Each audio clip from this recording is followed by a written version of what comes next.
Everything ready. Is all set up here because I'm scared. Don't be scared. You know. Okay, I'm we're good. Scared. At 9 seconds. Jeff, you ought to be able to see it on Restream. Well, you know what? We're going to go right now. Live from the 10th anniversary celebration of the fabulous HEMI Hideout in Brookshire, Texas, America. It's the In Wheel Time Car Talk Show. Coming up, the inside, behind-the-scenes interviews with the people who helped create the ultimate man cave, the HEMI Hideout. Mr. Mars drives the Ford Maverick hybrid pickup truck, and he'll tell you all about that. We'll also have the events calendar and the stories making automotive news headlines. Howdy, along with Mike Out of This World Mars, way down there on the other end. We have King Conrad DeLong next to him. Next to me this week, I know it's kind of odd and it's out of place. Wait, I'm not odd. We have Mr. Jeffrey, we need more, Jeff Zekin. And over to my left, ladies and gentlemen, the fabulous and ever popular, always in demand, chief engineer and chief bottle washer, Mr. David Ainsley. And now you know the story. Making a rare personal Indeed. appearance. He is, thank God. Can you imagine trying to get this on the air without him? What? I'm Don Armstrong. Where's the camera? There. Oh, it's right there. Okay. Your new name is Pop-Pop. Pop. Yes, I am. I am Pop. I became a grandfather. Did I tell you that? No, that's good news. Yeah, I know. Wow. I became a grandfather a week ago, and baby's doing well, mama's doing well, and Grandpa's doing well. Pop-Pop's proud as a peach. My son-in-law is big change in life. Yes, Willie has two more. I don't know about that, but we're just going to deal with this one that we got right now and be happy. He doesn't have any. It's the woman that does all the work, Jeff. The guy just has the fun. Jeff doesn't get out much. He's a drummer. That's it. Okay. And proudly so. Yeah. Do you have any gigs this weekend, Jeffrey? I'm going to play a week from tomorrow. Week from tomorrow? Yeah, we're going to do a little jam over session. the county line? Yeah. Okay. Yeah. Very nice. Well, this all wouldn't happen if it weren't for the guy that owns, runs, and has manipulated all of this stuff around us. His name is Mr. John Hovis. John, thank you for inviting us, and it's good to be out here with you today. The big celebration starts at noon. It's a private event, and we thought, let's go out there and harass John on a day, crash the party, and we're just going to be here just to annoy you for the entire time. Yeah, well, you're trying to get set up. Well, I think you guys know better than that. You're a big part of what HEMI Hideout is, and we appreciate the being a part of In Wheel Time and the friendships that we've all developed, and really that's what today's all about. I know. So. Guess what? And if you wouldn't have a sound system if it weren't for this guy here. Isn't that the truth? Yeah. For many people put this together like anything you do in life. No one does it by themselves. Mm-hmm. It takes a team like your team here. I can't believe that it's been 10 years. Yeah, I know it's gone by quick. Uh-huh. We were young men back then. Certainly younger, that's for sure. No, Bill Seitz brought me into this. What do you call this? Some sort of a club. Without the club, it's a man cave that got out of control. Yeah, it's a man cavern. Right. Well, it is a man city. So, before we get into all of the good stuff that I always like to talk to you about, we're going to have some guests that you have lined up for us, and one of them, I understand, is the designer of this place. That's right. He's a young man. He was 24 years old right out of the University of Texas, the architect that did the design work, and I thought, wow, okay, I'm going to do the project of my life, and here comes this kid, but look what he created. I think I met him when we did the video shoot in here. You probably did. It's been a while since he's been here, but he'll be on the show, and he's a great young man, really moved up in the world. And does he still work for the same company? Works for the same company. He's out doing his own thing now. He's starting to build his own homes, and outstanding young man. So it was a company that you contracted, and I think they're out of San Antonio? That's right. They moved to Bernie, Texas now, Texas Timber Frames. Texas Timber Frames. What a good part of the country, too. Yeah, right. Bernie, oh my. Right. Yeah. And so we're going to talk to him about all of the construction of this place, how it started from the beginning, and your desire. And so we can talk about that. Yeah. How did you envision this prior to it being built, or you just said, I want to have a man cave and I want it this big? we knew how big we wanted to do it, Don, because we want to have 2 cars in each bay, and we had so many cars. And so Bill Seitz and I sat down. We talked about how long, how wide, and the initial floor plan. And I wanted to do a wood structure, but I wasn't really sure. I didn't know this is a scissor arch timber frame. I didn't know what that was, but we looked at a book of things they've done, and we kind of got an idea from another picture. So I want to kind of look like this. And I didn't know it was going to end up being 5.5 stories tall. I thought, man, my wife will kill me for sure this time. 5-story? Yeah. Wow. Honey, this is not the shed that you told me that you were going to build for Right, the lawnmowers behind the house. Yeah, right. It just kind of slowly went up, so Diane never really said anything. I thought, when she sees this thing next to the house, she'd come have a cow. But it was really kind of some stupid luck because with the height of this thing helped us decorate it in a way I really didn't know how it was going to look. We thought it was going to look cool with all these signs and cars, but because of the height, it really was stupid luck. But, John, you didn't have all of these signs in here when I first met you, right after you opened the HEMI Hideout. That's right. We started off with 280 signs. We started collecting when we started to build HEMI Hideout about 12 years ago. And when we finished, we had Where did you have the signs?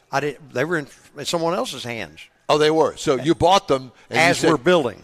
Yeah. And so you said, just keep them and I'll let you know when I want them. Well, I collected them into a warehouse, and then when we've got done, we started hanging them up. That was 280 pieces we put in, and everybody thought it was full 10 years ago. Now there's 4,000 pieces in here. We're halfway done. Wow, just to get something in the door is one thing, and then it's interesting. Your scaffolding and scissor jacks and everything. Yes. Wow. Yeah. Well, and to hang as much as you have here and to plan ahead that there's going to be more, you had to strategically put certain pieces in certain locations inside the building, knowing there was going to be more to follow. That's true, but your initial setup, we wanted to kind of spread things out and cover everything up the best we could, and now we've got this gigantic Mack truck Bulldog coming, and it's huge. It's 13.5 feet wide, 11.5 feet tall, porcelain neon. We're going to put it on this back wall over here, and so 4 or 5 things are going to have to come down to put that Bulldog, and then we reconfigure again. So it gets cozier and cozier, but when people come in, it's like a sensory overload for people. You guys are used to it, but when someone first comes in, they walk in here, and you'll see on their face, they're like, what in the world is going on here? I noticed there's a space on this pole right here is empty, so you need to maybe put a little place there. Yeah. Jeff, you've got vision. Like none of these guys. You've got vision. I'm thinking an in-wheel time logo. Oh, that might work. Yeah. Maybe in neon. There you go. On the air. Work on that, Mike. On the air, yeah. I think that there's a few of those around. Live on the air. Live on the air, yeah. In wheel time. We'll have to work on that. So what possessed you to get these particular signs? Because not all of them were in the condition that we see now. That's correct. We try to buy condition and rarity now. At first, it was just get the walls covered up, decorate it, and now we're taking things down and we're on the hunt for the really good, rare one-offs or 10 or less, really rare pieces, and that's the goal. And we're going to have the guy on. I understand that helps you do these auctions and guides you, kind of. Would we call it that? The guy that's on your list there, Don McCoy, he's actually helps us with auctions here for fundraising. He's not involved in the sign thing. Now, the next guest, Otto Doris, he is a sign professional. Yeah, and he's going to be on with us at the 9 o'clock hour. That's correct. It's 9 o'clock Central Time for you worldwide viewers of our show. We do have a worldwide viewing audience. Okay, good. Which is People a in scary New thing. Zealand and Australia. Really? Poland. Excellent. Love it. Correctional facilities. Okay, right. Yep. Don's relatives. Yep. Those that are still left. Yeah. The ones that haven't been executed yet. So over time, John, have you learned it's not as much about where you go, it's who you know that gets you access to some of these what I'll call ultra rare pieces you're looking for? That's a good point because, yes, like all you guys have got the personality. We're lucky to have be able to finesse our way into a crowd, and we don't know a stranger, and that opens doors. HEMI Hideout, since we built this, has opened so many doors for me. I just got to pinch myself. I can't believe it. Today, in our anniversary party, it'll be the who's who of sign pickers, collectors, and that sort of thing. And again, the people that built HEMI Hideout. But yeah, the more doors you open all your life, don't quit opening those doors. Well, and let's go back to what really started all of this. Your business, the machine shop, actually kind of led to this, because without that, you wouldn't have this, and you wouldn't have gotten into your car collection, because really the car collection came first, did it not? Well, about 20 years ago, I bought one car. And a Super Bee like I had when I was young. Loved that car and bought that. But, yeah, the way it all worked out about 15 years ago, my two boys excommunicated me out of the business. So you're going or we're going. So I said, fine, you guys take over. And that's when – and then when Bill Seitz was actually the little push, without Bill Seitz, this would have never happened. And we wouldn't all be here today if it wasn't for Bill. So how did you meet Bill? Just like, well, a car circle like you. He was a local car artist, and right. We got to be friends, and the car world's opened up an incredible world for me. So are you giving Bill credit, or are you blaming it all on him? Diane blaming him? Both. Credit and blame. Yeah. Well, it's funny because I was trying to explain to somebody my passion for Corvettes and how my path from 1977 led me to today and all the Corvettes that I've had throughout the years. And the first introduction really into the social aspect of Corvetting was Bill and Sharon Seitz. That's right. With the San Jacinto Corvette Club. And Bill and Sharon and I, although, I really don't speak to them that often, not for any other reason that life gets in the way. But they're always there, always a phone call away. I'll get an errant text from Bill. Hey, big boy, what's going on? Sounds just like him. Yeah, and so we've always stayed in touch throughout all the years. And Bill has the red C7 yes Corvette, yeah. so he's still a Corvette He's still guy. a Corvette, yep. And I remember when we first started dating, Bill and I, he had a yellow Corvette. There's something else to that story. Yeah, no, we're not going to. That's another show. Yeah, it's the underground show, as you can imagine. After 5. But he had a yellow Corvette, and then Sharon had a red Corvette. Okay, I didn't know that. Yeah, well, now you do. And so we started doing we didn't actually do cruise-ins back then. Is that back when you were showing? Actual car shows. And we all kind of showed together at the first Corvette Expo down at the Albert Thomas Convention Center. Wow. Back with your Q-tips and brushes? Yeah. Well, I didn't know all about that. They taught me, because all I did was pull what I thought was a nice-looking 77 in there, all with the rock chips on the front of it, 35,000 miles, hood closed and doors locked. Didn't know anything about judging. I just figured, well, I'm just stick it in. I don't know. Then they kind of guided me through it, and I wound up spending. And after being married 3 different times, you've learned a lot about being judged. Yeah, Is he still my friend? I don't think so. He's not anymore. No. Because you have to bring that up all the time. He always and, does. Your there's friend. some things that I'm proud of and others that I'm not Well, so you proud toss of. that softball up in the air, you got to expect somebody to hit it. Let it go by. Let it go And by. you were the one, as you always are.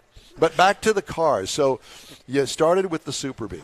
Was it a 69? It was 70. A 70 Super Bee. The yellow one? The yellow one. Yeah, it was considered the ugly duckling of all the Dodge and Plymouth muscle cars because of the B-wing grill. Yep. And you loved them or you hated them.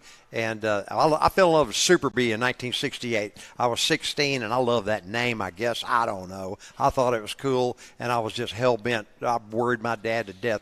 I finally got a 383 Super Bee, and I loved it. Well, I have to. Plus the logo. The Super love the Bee logo. is Love so that cool. logo. Yeah. Yeah, and the other, they pulled it out of the fire and actually put it on a car today. Well, Sort of. Yeah, kind of. But it's the 392 naturally aspirated, and it is bad to the bone. I had one with a 6-speed manual in it. Oh, love that car. Yeah. But a good friend of mine in high school, when I was going to the racetrack and all that stuff back in the day, the one guy had one. His dad bought him one for his senior year in high school. For the track use, huh? No, yeah, the street use. I had never heard anybody call it the B-wing grill. So I'm learning something today. Well, that's what they refer to it, because if you look at it, it looks like bee wings. Yeah. And everyone hated, not everyone, if the people didn't like it, didn't like that front grill. 1 year only, and out that went. But you either love them or you hate them. And today I think the 71 CUDA is the prettiest of all the Dodge and Plymouth muscle cars. But anyway, I thought I was swinging the world by the tail when I had that Super Bee. I was a happy camper. Oh, yeah. Well, it was a cool car. That was Still is a cool car. One of the greatest days of my life when I drove that off the lot. Pasadena Dodge down there. I don't know if you remember that, Don. And, man, I drove that off the parking lot. I thought I was, You were styling, I was man. styling, dude.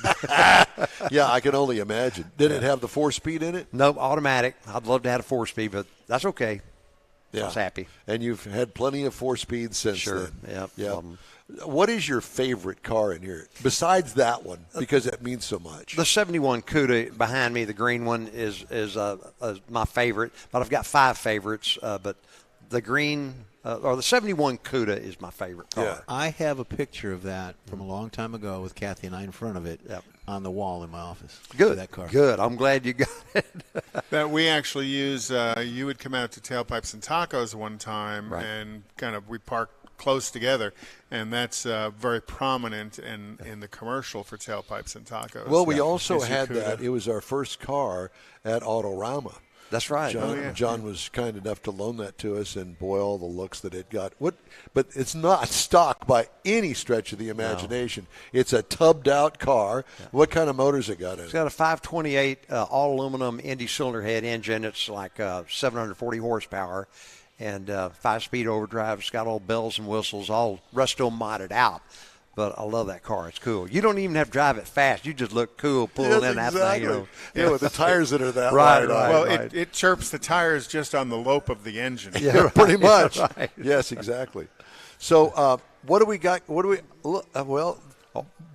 boss is here. She's here. Yeah. Uh-oh. Diane Hovis just walked in, and it's good to see you, ma'am. Welcome to the celebration. Yeah, I'm sure that you're a part of this as well.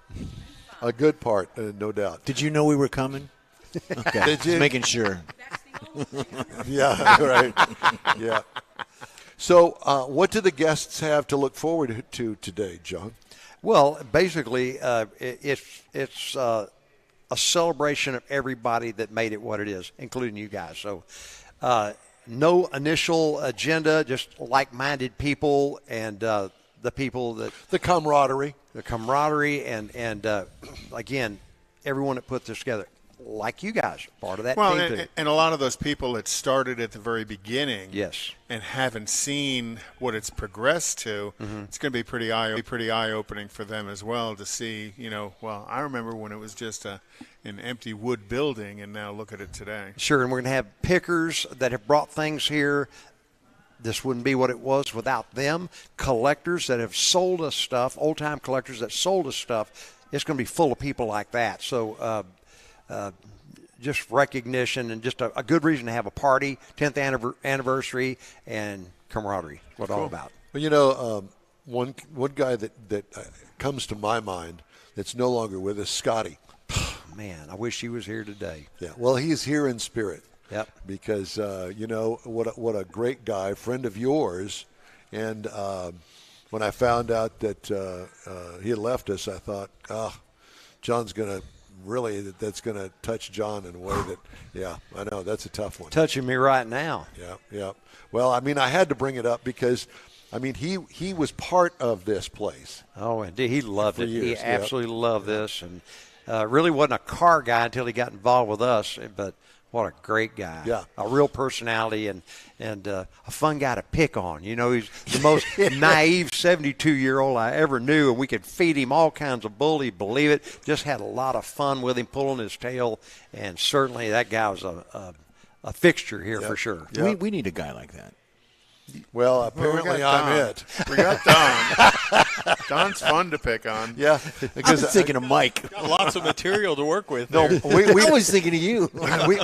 we pick on Mike because he's just an easy target. Yeah, but A moving target, but easy. yeah, that very much so. But well, thank you so much for inviting us. We really appreciate it. And actually, I got the phone call from John. It says, "Hey, want you guys to come on out?" I said, "Well, you want us to do a broadcast? Well, if you want to do a broadcast, okay, but come on out for the celebration." I said, "Well, why don't we do both? We'll do the show out here to recognize and celebrate the 10th anniversary of the HEMI Hideout, and then we'll stay for the fun and laughter afterwards." Please do, because you're going to meet some incredible people. If you spend the time just to talk to anybody in here, you're going to get a great conversation. There's going to be some characters in here that'll test your skills. My skills? Oh, yeah, buddy. Yeah, Oh, yeah. Well, challenge. I learned something about your relationship with Bill Petrovic today that I didn't think that really existed, but apparently it does, and it all started with some fishing trip. And, well, I won't get into all of Well, that. let's don't even go there. Yeah, but it's good. I'll tell it off the air because we certainly can't tell it on the air. Oh, boy. Yeah, there's that. Can't be recorded. All right, so we may pull you in a little bit later on, but for now, you're done. Thank you guys so much. Thank you. Thank you, Thank because I you. know you got stuff to do. Okay. All right, appreciate it. John Hobus, Mr. HEMI Hideout himself. Mm-hmm. Hey, I want to remind everybody that if you'd like to get in touch with us here at the In Wheel Time Car Talk Show, shoot us an email. The address here is info@inwheeltime.com. Time now for the events calendar, and boy, I'll tell you what, things are heating up. The weather's turning pretty nice. I understand it's not going to stay that way forever, but we've had a really nice spell, a spat of nice weather here It was a in little Houston. cool this morning. It was, and Yeah. it's supposedly next weekend is supposed to be cold, but it's only March. It's okay. The car makes more horsepower when it's cold. I understand. So the events calendar, sir. So there is, and I brought this one specifically for Ryan.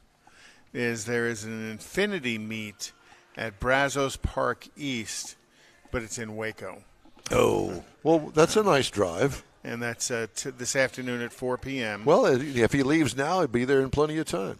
And then also later today is the St. Charles Youth Ministry Car Show in Nederland, Texas, trying to get more and more of the Golden Triangle stuff. Nederland. The Dayton Cruisers. Wait a minute. We just can't let that pass by. I was kind of. You're thinking talking about might. Nederville, where Mike lives? Nederland, Nederville. Well, you didn't bring it to Hooterville. everybody's attention like that. Well, He just did. we just did. Okay. Thank you. Diane's passing out breakfast. And then Mochas and Mopars at the Starbucks at Lake Woodlands Drive up in the Woodlands, which is very close to where I'm working now, Oh, very good. right there in a Hughes Landing in the Woodlands. He's Where are you working? I work for an insurance company. We do aftermarket policies on cars. I'm a claims administrator there now. Called MasterTech is the aftermarket policy. Were you going to say something, Mars? You waving your finger. That's some good stuff. It is. Very different. Really good. I don't know what this is. Is this a kolache? No. Well, It's delicious. it really is. Very good. Anyway. And continue. then Classic Cars at Brazoria Cruise-In this evening at 6 p.m. at the Lubies on West Lakeway in Lake Jackson, Texas. The Brookshire Brothers Cruise-In Montgomery, Texas is tonight at 5 p.m. The 6 p.m. tonight is the Wharton Cruise Night at the Domino's Pizza. And then tomorrow is the car meet at Willis Discount Furniture. What you talking about, Willis? Willis, Texas. Cars and Coffee at Noe's Cafe, and that's in Spring, Texas. Clutch Bar Meet off of Washington Avenue is Monday at 7 p.m. Also Monday at 6 p.m. is the car show at Saddle Creek Amenity Center, and that's up in Georgetown. That's it. Last one is the Tomball Rotary car show at Parkway Chevrolet, and that's this afternoon. Cool. And that's it. Thank you. Well, I'm trying to swallow my kolache. I'm waiting to the break to eat mine. Okay, that's a good thing. Don't Mars, rush it because it's really, really good. it really is. And I was waiting to go to Mars with his mouth full to do the review, ladies and gentlemen, of the Ford Maverick Hybrid. Dun, dun. Yeah, I had. It's kind of unusual to get. Don't tell me you've got some other kind of car this week. Or No. Maroney. It's just kind of unusual. So we had the Maverick trimmer, which is basically a regular Maverick. Maverick. Yeah. And then we had the hybrid come in here behind it. So it's not very often we get to do that. But the trimmer Maverick is very off-road centric. It's got a lot of things we talked about there. And this is a different trim level. That was an XLT, and this is a Lariat. So the Maverick comes in 3 trim levels, the XL, the XLT, and the Lariat. So we went from the mid-trim to the upper trim. And it, again, a little more softness, a little more luxury. It's not so off-road centric, but it is still part of the first gen of the new Mavericks. Came out in 2022, so they're not making a lot of changes in them yet. It is a compact pickup. Ford says 5 people will sit in the back of this. Now, this Lariat trim happens to have a fold-down rear console with cup holders and stuff in it. And if you sit back there, if you can find a place to put your feet, I'm thinking you probably could get 5 people in there, but you better be all nice friends. 4 is a pretty good fit. So We're laughing at you, Mars. I wouldn't doubt that. But so to kind of, again, the sizing of it, the F-150 is the full-size truck, the Ranger's mid-size, so the Maverick comes in as a compact underneath that. It's still not a subcompact like the old Maverick was, but it is much smaller than the mid-size. So automatic headlamps with on and off and auto high beams, got power mirrors, power sliding rear glass, power tailgate, a lot of the features that weren't on the XLT because we moved up a trim level to the Lariat. Otherwise, it's pretty much a Maverick. 18-inch aluminum wheels, does come with a full-size spare, which I like very much in the truck. You get to the inside of it, you've got simulated leather seating in it. We've got bucket seats up front. The rear seat folds up, and it's got storage underneath it. And I mentioned the center armrest with cup holders on it. And it's got an 8-inch center stack touchscreen that you still got to control it through some console controls. And it's what? okay. Well, I don't like having to look down and look up and at the same time on any vehicle. It's not just the Maverick, but just the whole setup there. I prefer to do it all up on the dash with buttons and views. Mousepad touch. Yes. Your microphone's not on there, Conrad. So it's, but this is where you're going to find your convenience controls, your rear view camera, your Ford Copilot program. This vehicle, because of the Lariat trim level, also has ambient lighting. It's got lighted visors on it, so that when you fold it down, you can see how to put your lipstick on. Got carpeted mats. All part of the He's And your talking lipstick my looks stuff wonderful, now, isn't yeah, he? yeah. Hey. all part of that Lariat trim level. Now, here's where you get into the big differences between the Mavericks. This is the 2.5-liter hybrid power trim. Now, you can get this on all 3 trim levels. We happen to have it on the Lariat, which is the front-wheel drive. Together, it puts out 191 horsepower, torque 155 pound-feet. It's backed by a CVT. Now, the 2.0 turbo that we talked about had an 8-speed behind it, but this is a CVT. It's rated to tow 2,000 pounds. With a CVT, that's quite a bit. Well, and with the hybrid system that's set up in it, I thought it was pretty good. The EPA says you should be looking for 42 miles per gallon in the city, Highway 33, combined 37. Now, I got 33.9 across 309.3 miles. Not bad. And I thought one of the things I noticed, like going down through Houston, or coming over to Houston, was going down the freeway. I picked up some electric miles. It differentiates between gas miles and electric. So apparently, whenever you take your foot off the gas, it kicks into the electric because it would pick up a mile or 2 along the way. It was very fast, very unique. You didn't even feel it. It does have a very truck-like ride. It's got a boxy cab, but that gives you a great view of the world. The base trim price for an XL22, $595 for the Ranger entry-level stripper. Base model for a Lariat, $29,450, and as tested price is $36,915.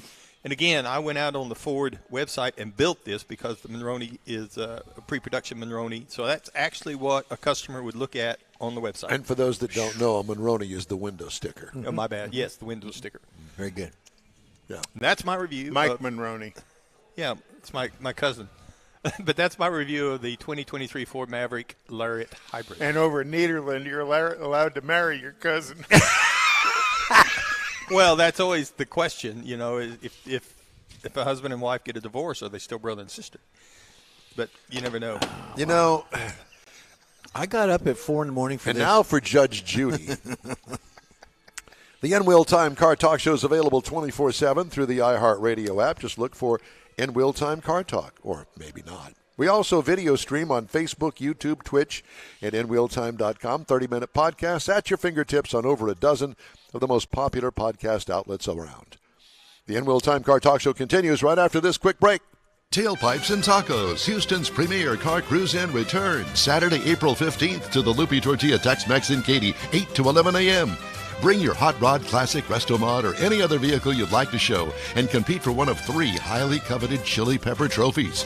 This April 15th kickoff event is one you'll want to put on your calendar because 100% of the money you donate for the free tacos will be given to God's Garage. You heard right, free tacos. Whatever you decide to give, all of it will be given to God's Garage and matched by Lupi Tortilla. God's Garage gifts vehicles to single mothers, widows, and wives of deployed military in the greater Houston area. In fact, the garage will gift a vehicle to a mom in need at this special event. Be sure to attend the next Tailpipes and Tacos Cruise-In, Saturday, April 15th, 8 to 11 a.m. at the Lupi Tortilla Tex-Mex in Katy on the Grand Parkway at Kingsland Boulevard, just south of I-10. Free breakfast tacos for any donation to God's Garage. It'll make your heart and your belly feel good.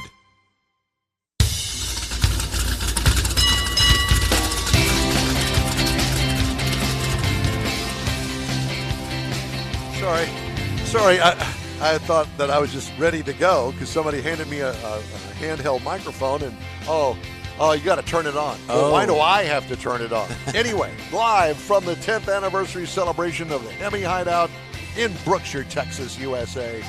It's the N-Wheel Time Car Talk Show. Coming up, more inside, behind-the-scenes interviews with the people who helped create the ultimate man cave, the HEMI Hideout.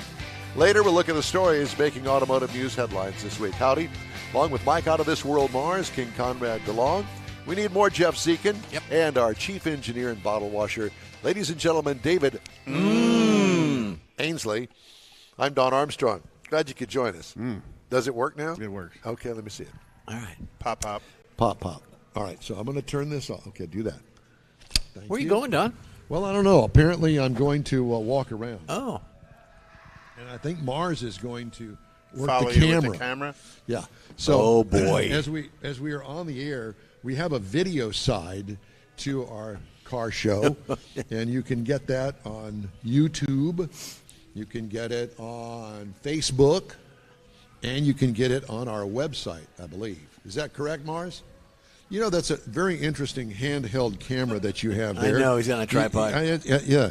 So he's holding the tripod. And if anybody's don't got- even go there because I know all the jokes. So. If anybody's got vertigo, don't watch this because Mike is, a little shaky. Come on, Mars. Mike's A in little motion. shaky. Is that working? Okay. Well, are you pointing it at me? Well, I don't know. He's I going thought, to the restroom? I thought, Well, you just talked about John's green. Well, that's the Cuda. restroom Why don't way. you We can show go it? that No, we way. already showed that. We already showed that one. Okay. So John was talking about the green 71 HEMI Cuda, and this is it with the 780 horsepower or whatever it is, all aluminum engine. No. And this is a first for us because we've never actually walked around and done the tour this way. But this is John's favorite car, and this is what we call in the business the Resto Mod, modified, restored 71 HEMI Cuda, racing bucket seats with the HEMI Cuda logo stitched into the hide. Do I see of the fuzzy front dice? seats. And I want you to can you look down here? You can't hear me. I want you to look at the size of the meats in the back of this. Look at that. What is that? Like 5 feet across? It's about 5 feet across. So Yeah, at do any those rate, tires make my rear end look too big? I can't hear you, so you're just going to have to hush up over there because I know you're talking, but I can't hear you. I don't have. Thank you. Thank you for the finger. I appreciate that. Here's one that I thought is pretty interesting, the color in particular. It's pink. Now, I want to tell everybody that the colors that come through on still cameras and on video is skewed because of all of the neon that's on in here. So don't think there's something wrong with your set. The fault does not lie with your set. The fault lies with our lighting inside here. and Then this is Panther Pink. Panther pink. Okay, fine. It's a shaker hood that's labeled up there. And I believe, John, isn't this a stock engine in this car? 500 cubic inch engine. Of course, John can't have anything that's stock. Yeah, it's just a little one. That I guess that this has got another 700 horsepower. 446 pack, does it really have that on it? Why don't you, are you doing something over there? Why don't you come over here? He's only trying to those get guys going. can handle the cooler.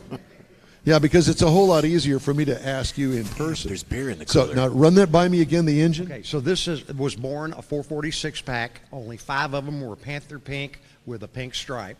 And a lot of them were Panther pink with white and black stripes. But anyway, this has an aftermarket engine, a 500 cubic inch Indy cylinder head engine with a 6-pack setup on it. So it's a 506 pack now. 500 6-pack.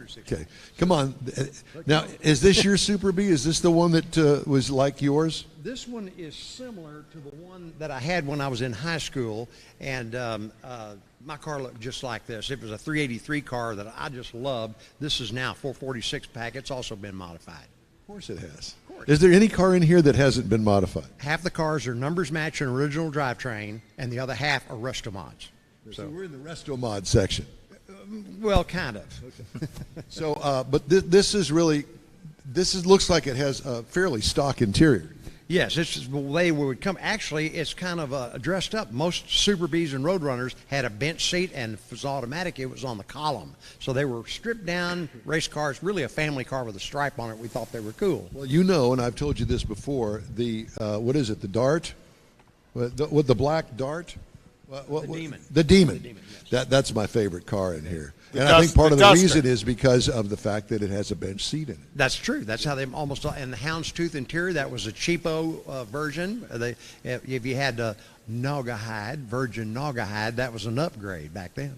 I remember they killed those Naugahydes by the dozens. They're dead now. They're extinct. Yeah, okay. And then what is this thing here? This is kind of, this is really kind of today's resto mod. Yes, it's a 68 Charger RT that's been a NASCAR team built this car. Now a 605 cubic inch or a 9.9 liter all aluminum Indy cylinder head engine, totally modified 5-speed overdrive with big pistol grip, bolstered seats, 4-point harnesses. It's really a cool car that a NASCAR team built. Yeah. Well, and it doesn't have door handles on it. How do you get in it? It's got a key fob or buttons you reach in and you punch the button, and that's how you get in. Okay. Well, we've lost Mr. Mars in his video thing, but we're going to go back over here in the corner because this is a really cool pickup truck that I've been dying for you to tell me about. And this is a 37 Plymouth pickup truck? Yes, 37 Plymouth. Plymouth last to get into the pickup business and the first one out just prior to World War II. You see a lot of Dodges, very few Plymouths, and this is all steel. There's no fiberglass, but it's been modernized with a 360 fuel-injected engine, air conditioning, leather, electric windows, air, the whole 9 yards. But You bought how about that? It is. Yeah, you can drive this to Chicago Chicago? if you want it. Okay, fine. Oh, we're losing it back here in the corner? Do I need to come closer? Okay, so we're going to go closer. All right, I got it. So they had to come and get me to tell me that we've lost our signal. Are you still doing video or no? Battery's been off for hours, so we lost it. We used the battery. Oh, okay. So we're going to go back over here. I don't know. I don't. Yeah, I just, you're good. You're good, Don. Are we good now? So I'm going to continue to. We're going to continue to walk around. You might not have video because Mars screwed up and left the battery on, and it's drained on the video side of it. So what? If you want to just, are we on the big camera, the whirly round? There you go. We're over here. So at any rate, this is a nice looking Challenger RT. Now I'm not a big convertible guy. Are you? I'm not a big convertible guy, but those are the rare ones. So when they come up for auction, everyone's fighting over convertibles. There are only so many. In 1970, they only made 11 convertible HEMI Challengers, and today they sell like $5 million. This is a resto mod. It's a resto mod. Was it a Challenger RT then? It was a 383 Challenger RT, and it modified to 426 HEMI specs. Nice. Now, this is one of the famous cars that everybody's talking about today. And I'll be honest with you, when this thing came out, It was not the prettiest car back in the day, but this is a car that was designed for the Daytona 500. That's right. Richard Petty made them famous, and they made one for every Plymouth dealership in America, 1,840 of them. Almost all of them were 444 barrels. 277 were 446 packs, 77 Hemis. This is a 446 pack. It's sweet. Wow. Yeah. It's gorgeous. Like you said, the people, you couldn't give them away. They sat on the lots for years. You remember you couldn't give them away. Nobody wanted that. Now you can't find them, and when you do find them, they're $1 million. That's exactly right.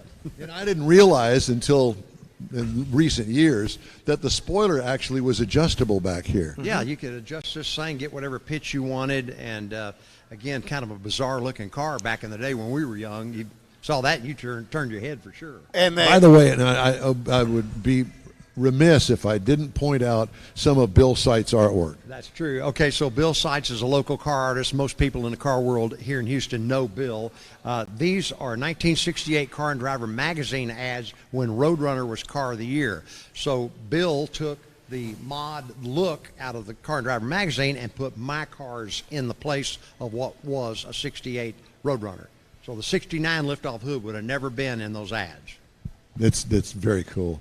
Now, is this a real, honest-to-God race car back here in the back?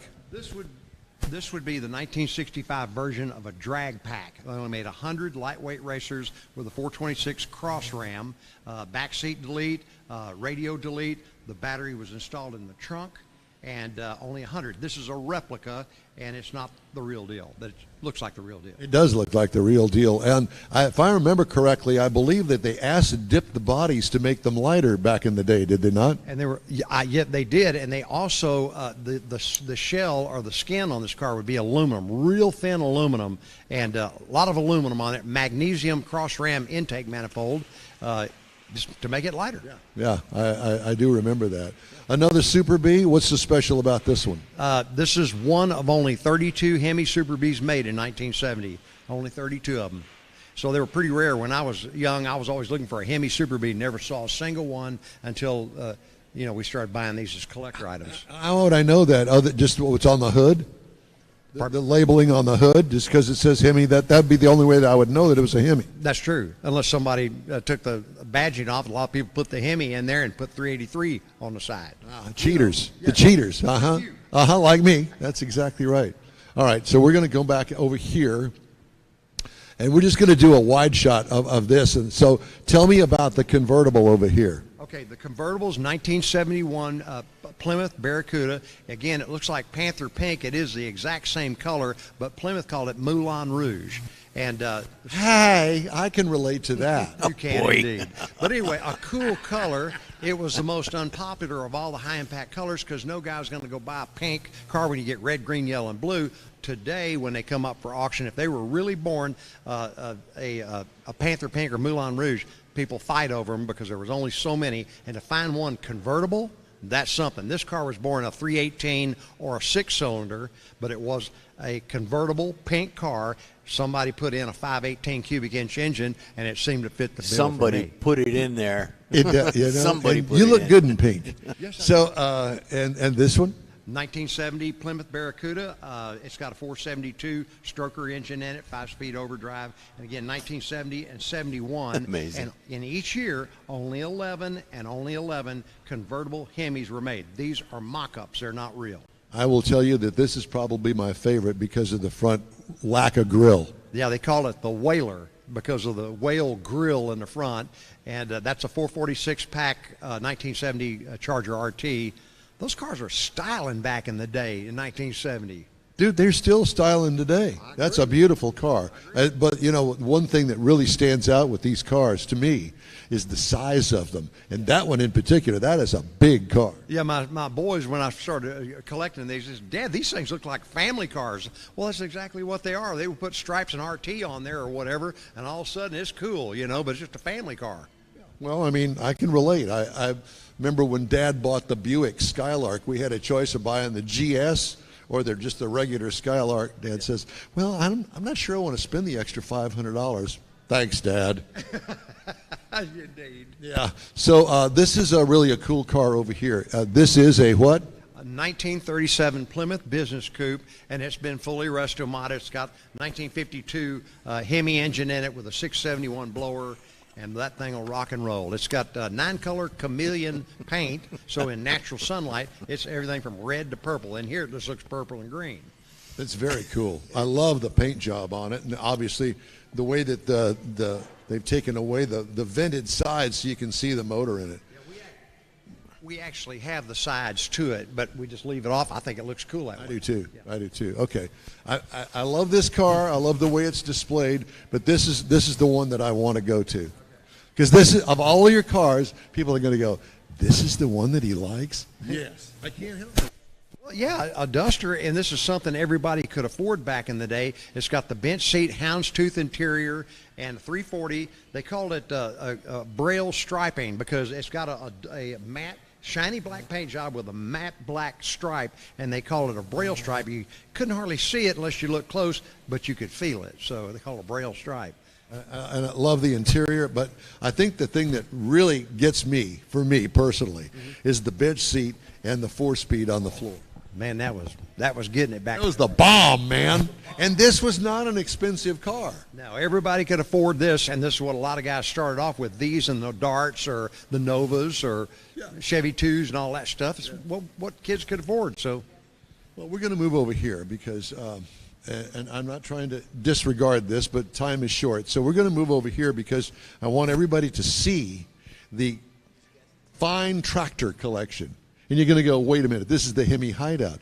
John, what in the world possessed you to do tractors? you know what? I just think they're cool. I never farmed in my life, but I just always thought they were cool, and they represent the biggest financial man-made disaster in American history, because everybody could buy one of these back in the 20s, farmed up every square inch of the Midwest. Then the drought came and the winds came and almost devastated the United States of America. But to date, they represent the biggest man-made disaster in America. Well, this just goes to show that you are still 12 years old. Absolutely. Yeah.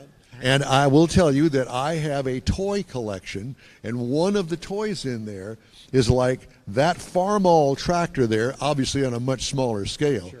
But it is a Tonka replica of that big red tractor. See, that tractor would have been a lower stance, but it's a high clearance, so all that's been jacked up the front end and planetary gears on the back, so it's a high clearance. So if your corn's growing, you can go over the corn and spray or whatever you want to do without tearing up your crop. So that is so cool. Yeah.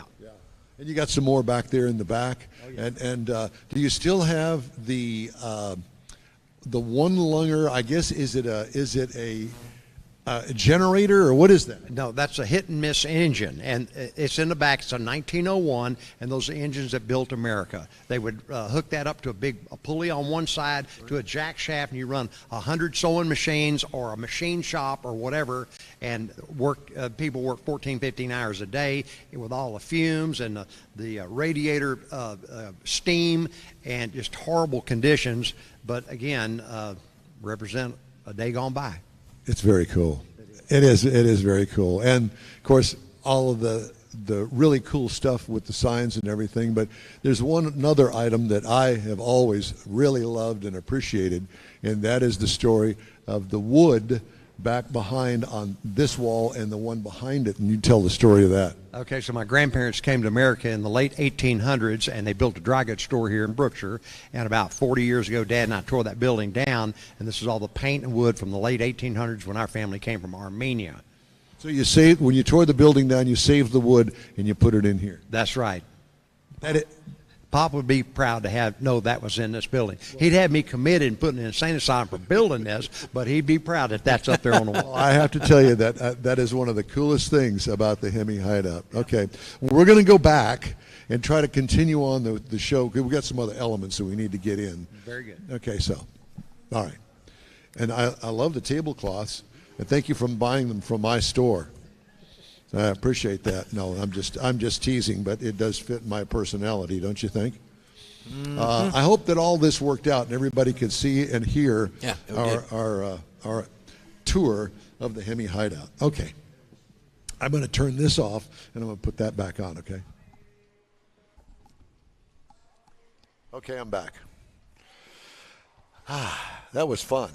Did you guys enjoy it? Yeah, it was. It was really interesting. What litany of information. I know. I mean, holy smokes. Yeah, this is such a wonderful facility, and I don't think that we've ever showed all of it because we haven't had the opportunity to do that. But Mr. Mars arranged for a video camera for us to be able to walk around. I think that worked out rather well. It Mr. worked out Mars, real good. Thank you very much. First go of it was good. A couple of little glitches, but we're fine. Yeah, well, I got a little bit too far in the back, and I forgot about that. Okay. Hey, we'd love to hear from you. Just shoot us an email. The address here is info@inwheeltime.com. I do have some headlines that I wanted to get in before we close out this segment because I've got lots of interesting stories. And David, this one is for you. Oh, boy, David, you're in trouble. Mm-hmm. North Carolina Volkswagen dealership publicly apologized after oil change reminder stickers placed on 11 customers' vehicles included a racial slur. No. What on earth? Come on. This story is it's unbelievable. The store, called Leith, Leith Volkswagen of Raleigh, North Carolina, said it found that the message was added by a teenager who entered the business after hours with a third-party cleaning crew and tampered with the sticker printing machine. The dealership, in a statement to Automotive News, said it fired the cleaning company and that officials personally contacted the 11 customers within 48 hours to apologize. Leith Volkswagen employees didn't notice the wording on the stickers, the oil change stickers in the upper left-hand corner. Yeah. Who reads that? Who reads that? Yeah. You peel them off and throw them out. Didn't notice the wording on the stickers had been changed when they placed them in the corner of customers' windshields. And now they've become quite collectible. After service appointments, the stickers read, "We thank you for your business," followed by the racial slur. The dealership posted an apology on Facebook. Way to go. And probably gave away the next couple of oil changes. I would imagine get some free oil changes. They didn't mean it, but, here's some high school kid working on the cleaning crew and says, I'll just go in there and jack with that a little bit. Okay, way to go, bud. So did you hear moron. General Motors is doing it again? They've announced they are going to cut 500 white-collar level salary jobs. I saw that, yes. As they're committing to reducing. You're familiar with that. Yeah, it happened to me in 2009. Yeah. The problem with it is the 500 they cut are never the decision makers who made all the mistakes that caused the problems. Yeah, they're too busy protecting themselves. If you screw up, they promote you. Mary Barra. Yeah. Nissan North America recalling more than 809,000 Rogue and Rogue Sport compact crossovers in the U.S. and Canada for collapsing ignition keys that could inadvertently shut off the vehicle while driving.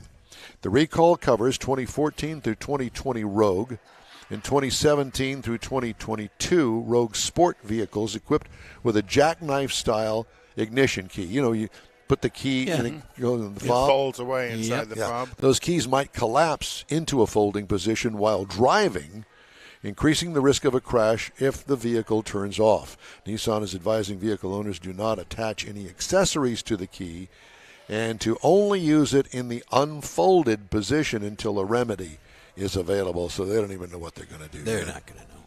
Yeah.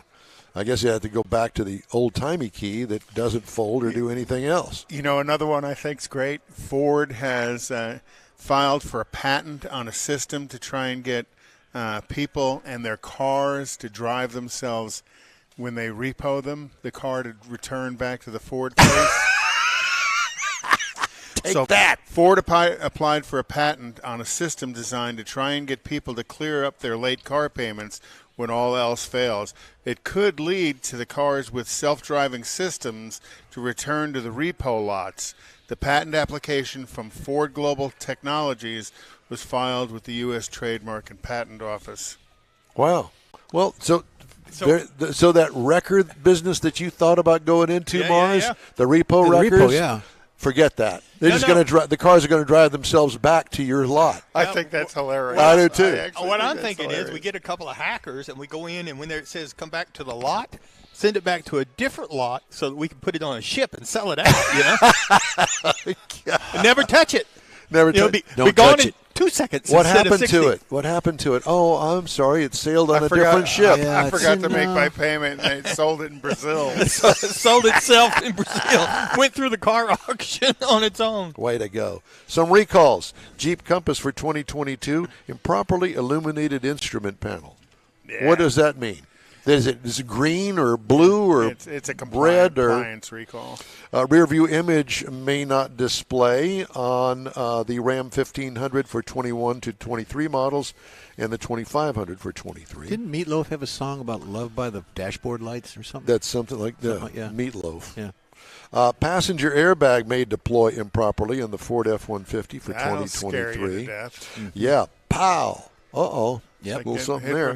by Mike Tyson. Yeah, all I can think of is Vacation when the Griswold? with the Griswold's family truckster and the thing exploded. Yeah, driver's airbag may not deploy as intended on the BMW 1X or iX and the X1 22 to 23. Properly folded airbag. How do they know that it's improperly folded? Because they probably test them, and the way the airbag is folded and packed, it has to. Does a human being It's do gonna- that? It's got to deploy a certain way. What do you do for a Probably. living? I fold airbags. It's kind of like does a human being fold the parachute in the back of a dragster, Well, drag car. that I can understand. But how important is that folding process to the proper deployment of the drag Yeah. chute? Same thing with an airbag. It has to be folded in there correctly, or it could come out distorted or. It has to deploy correctly. Right. Okay. So there's a little inspected by sticker in there. It says inspected by number 13. You kind of want to watch that. Yeah, well, it's easy to find it to be implanted in your forehead. True. A lot of times, when an airbag deploys, if you've never seen one deploy, people see this smoke. Mm-hmm. It's really not smoke. It's powder. It's powder that they pack the bag with, like talcum powder, so that as it deploys correctly. So it deploys and then you clean your pores with the powder. Then you file a lawsuit Yeah. because of the Yeah, foul. seatbelt pretensioners may explode in all of the Genesis models. They're designed to explode, Well, I don't think that there's. but at a certain time. Not when you're driving down the freeway. Yeah, that would not be good. And the glass panel may detach on the Mercedes-Benz S580 for 2021. And almost every 2023 BMW is being recalled because windows may close without a key present. Okay. Get trapped in the car, I guess. I don't know. All right. Wow. Time now to move on, shall we? This is the N-Wheel Time Car Talk Show. We're going to continue after a quick break. Live from the 10th anniversary celebration of the HEMI Hideout. Stay with us. Tailpipes and Tacos, Houston's premier car cruise in return, Saturday, April 15th to the Lupi Tortilla Tex-Mex in Katy, 8 to 11 a.m. Bring your Hot Rod Classic, Resto Mod, or any other vehicle you'd like to show and compete for one of 3 highly coveted Chili Pepper trophies. This April 15th kickoff event is one you'll want to put on your calendar because 100% of the money you donate for the free tacos will be given to God's Garage. You heard right, free tacos. Whatever you decide to give, all of it will be given to God's Garage and matched by Lupi Tortilla. God's Garage gifts vehicles to single mothers, widows, and wives of deployed military in the greater Houston area. In fact, the garage will gift a vehicle to a mom in need at this special event. Be sure to attend the next Tailpipes and Tacos Cruise In, Saturday, April 15th, 8 to 11 a.m. at the Lupi Tortilla Tex-Mex in Katy on the Grand Parkway at Kingsland Boulevard, just south of I-10. Free breakfast tacos for any donation to God's Garage. It'll make your heart and your belly feel good. You own a car you love. Well, why not let Gulf Coast Auto Shield protect it? Houstonian John Gray invites you to his state-of-the-art facility to introduce you to his specialist team of auto enthusiasts. We promise you'll be impressed. Whether you're looking to massage your original paint to a like-new appearance, apply a ceramic coating, install a paint protection film, nano-ceramic window tint, or new windshield protection called ExoShield, Gulf Coast Auto Shield is where Houston's car people go. Curbed your wheels? Instead of buying new, why not have them repaired? How about a professionally installed radar detector? Gulf Coast Auto Shield does that too. Get a peek inside the shop and look at the services offered by getting online and heading to gcautoshield.com. Better yet, stop by their facility at 11275 South Sam Houston Tollway, just south of the Southwest Freeway, and get a personal tour. Gulf Coast Auto Shield is your place to go for all things exterior. Call them today, 832-930-5655 or gcautoshield.com. The award-winning In-Wheel Time Car Talk Show is available on the most popular podcast channels out there in 30-minute episodes. We realize our 3-hour live show can be difficult to catch in its entirety, so now you can listen every day to a convenient, fresh 30-minute episode. Check us out on Apple Podcasts, Spotify, Google Podcasts, Amazon Music, and Audible, along with a dozen more. In-Wheel Time has the most informative automotive guest interviews and new car reviews, along with popular features including Conrad's Car Clinic and This Week in Auto History, along with automotive news headlines. Our live broadcast airs every Saturday, 8 to 11 Central on InWheelTime.com, the iHeart app, and on YouTube. Be sure to say hello when we're broadcasting from the Tailpipes and Tacos Cruise In, Autorama, and the Houston Auto Show, among others. Now, it's easier than ever to hear about all things automotive all week long. You're invited to join fellow car enthusiasts in becoming part of the ever-growing In-Wheel Time Car Talk family. Don't forget those 30-minute podcast episodes on your favorite podcast channel. We are live from the 10th anniversary celebration of the HEMI Hideout in Brookshire, Texas, USA. It's the In-Wheel Time Car Talk Show. Coming up, the inside, behind-the-scenes interviews with the people who helped create the ultimate man cave, the HEMI Hideout. A new EUV. You know what an EUV is? It's an electric utility vehicle. Yep. The Chevy Bolt. Got to drive it. I'll give you my impression of it coming up. Driven by Ready Kilowatt? Ready. He's right over there. Yeah. Ready Kilowatt's right over there. We'll also have the cruise-in calendar, and later Conrad has This Week in Auto History. We've also got the stories making automotive news headlines. Lots of stuff. It's all just ahead on this section of the In-Wheel Time Car Talk Show. Howdy along with Mike out of This World Mars, King Conrad DeLong. We need more Jeff Zekin. We have David Ainsley, our chief engineer, with us today. I'm Don Armstrong. Glad you could join us. Live from the HEMI Hideout. And we are sure excited about being here today. It took us all 2 hours to set up this morning. What's this It us took stuff? us. And John's been here for 10 years, and it only took us 2 hours. I know. Well, there's that. But, I don't know. It was all kind of discombobulated. And then the batteries ran Well, dead. we relocated. It's a few things, and, because of John's added more stuff, I know. He's added a lot more stuff. All right. Joining us now in our remote studio here at the HEMI Hideout in Brookshire, Texas, is Rodney Maris. Rodney, good to see you, and thanks for stopping by and talking to us. Good morning. It's my pleasure. You're not any relationship to Roger Maris. I wish I was. I'm from St. Louis originally, but well, he's a distant cousin. That's why you did that. that's correct. There was 2 R's in Roger Maris. Was there? 2 R? I believe it was 2 I R's. don't know. It doesn't make any difference. No. No, what? 1 R. 1 R? In Yeah. Roger Maris? That's correct. Same, M's. spelled exactly the same. That's correct. Oh, I thought it was You would know. 2 R's, 2 M's. Because I'm His sure cousin, he would know. Yeah, well, I'm sure that you've been asked But that Rodney's 1,000 no million Yankee. times. Rodney's no Yankee. Oh. Roger Maris was a Yankee. Yeah. Yeah. Okay, thanks, Conrad, Yeah. for making me work my brain harder than it already is just being here and sitting up in a chair. Just trying to stop the drool. I left the bib in the car. That's all I can say. Hey, Rodney, how are you? I'm doing just fine this morning. Thank So, you. Rodney, how do you know John Hovis? Well, I am part of a car club called West Houston Muscle out of Katy. Sean Tajapur. I've seen you gentlemen before be interviewing people, and you never invited me up. Well, we didn't know you, but now we do. Yes, sir.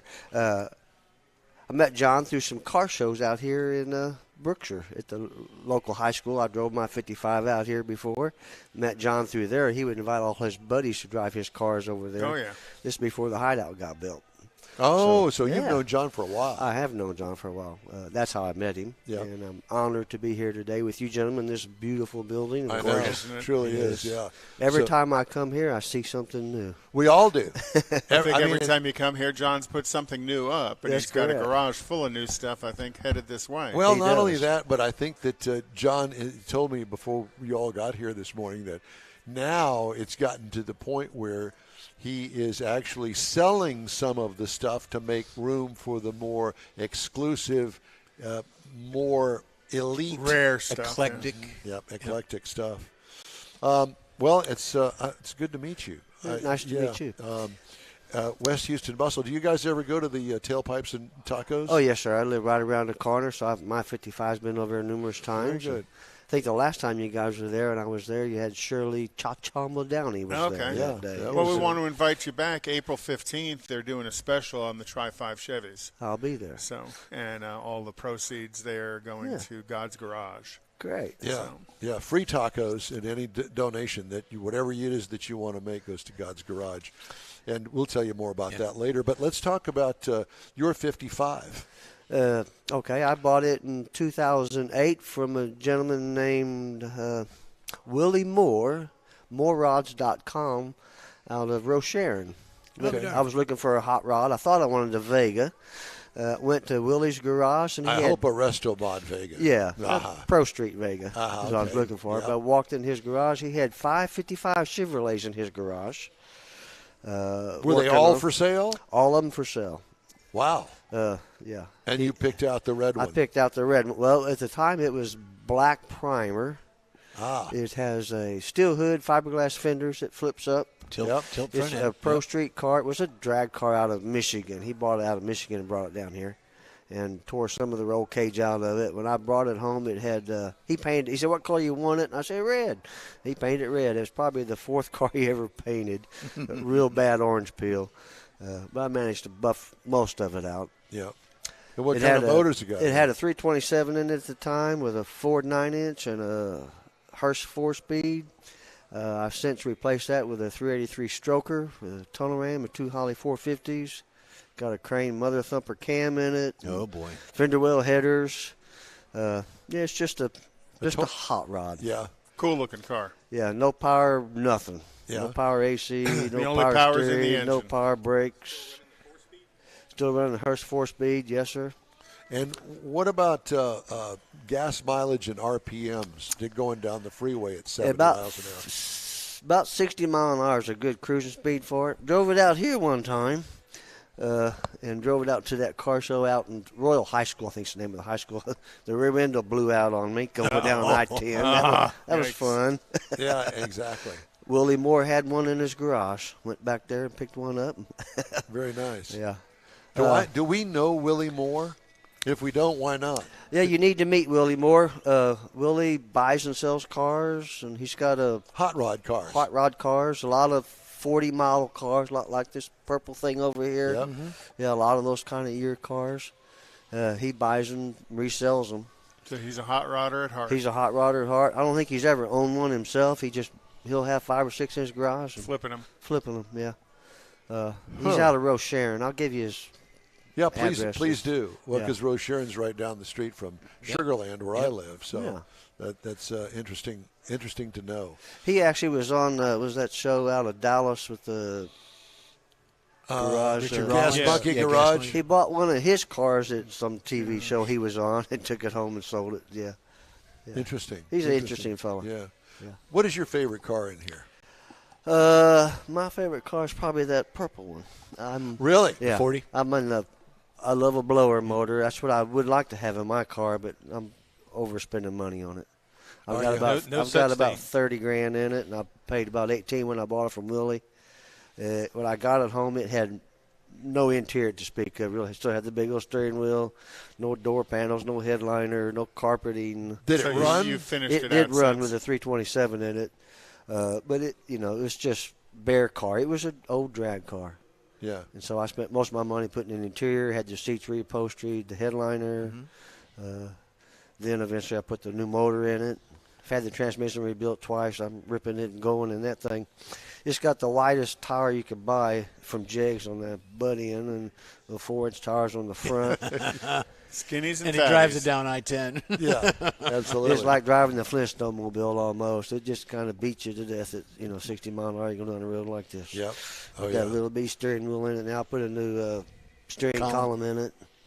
Should do a Flaming River steering column. No, there's another one. I forgot. Yeah, I know Jeg sells a house brand, and They also sell one called Flaming River. It's not Flaming River is what I put in my It's Oldsmobile. not a Flaming River, but I would remember if you said it, but I ain't going to come to mind. No big deal. I hired a guy that had a 68 Camaro, and he had a 1,000 horsepower all aluminum engine in that car. My friend Terry Hall had a 64 Chevy 2 with that 383 stroker in it. He bent the push rod in it, so I bought his motor, sold my 327, and hired the guy with the called him Johnny Hot Rod with that Camaro. He tore that Camaro all apart. I watched him tear it apart, put it back together. I said, well, that's the guy who went to build my motor. He built my motor. But, so I was his little secretary. Have you dynoed your motor? Have not. He said it probably 550. That's a good safe number for something that's going to last for a while. Yeah, it runs hot. You get out of that car, you smell like a can of gasoline. It's fun to drive. Yeah, but you're not going to put a blower on it. I don't think so. Might I think, run a little hotter with the blower Yeah, on it. right. I just love the sound of them, I do too. How they lurch. Yep. But I'm kind of overspending money on it for a while. And like I had it so long. If you turn it into a blower motor, you got to do a lot of work to that, pistons and everything. I'm over all that. I just wanted to drive it. So just get you an MP3 player and record the sound of one and let it play. Put a radio like a in Tesla. You would do that, Mars. You would do Tesla that, and the Mach-E, you can do that. Lexus has that feature. I'm not saying nothing. Yeah, you would do that. I know you. Yeah, exactly. It's got the fuel tanks in the trunk, batteries in the trunk. Oh, yeah. It's just an It's a old race school car. hot rod. Yep. That's all it is. Yep. Attracts a lot of attention everywhere you go. It does. I get a lot of thumbs up at the stoplights and people taking pictures and videos. It's fun to drive. It's just Makes you nervous when people take pictures of it because they take their hands off the steering wheel to take a picture of your car while they're driving. You got next any to of your you. friends coming out here today? I do, and I'm going to come back later with some more family members. One thing I do want to tell you about HEMI Hideout. I had some relatives come in town. They came in last Saturday. They went home this morning from Bloomsdale, Missouri. Oh. And when I was on the phone with them, they said, hey, we want to come down there. We want to go to that HEMI Hideout place. So I called Shelley Gates and said, hey, I got some family coming to town. Can I squeeze them in next week? And they had 3 little tours coming through.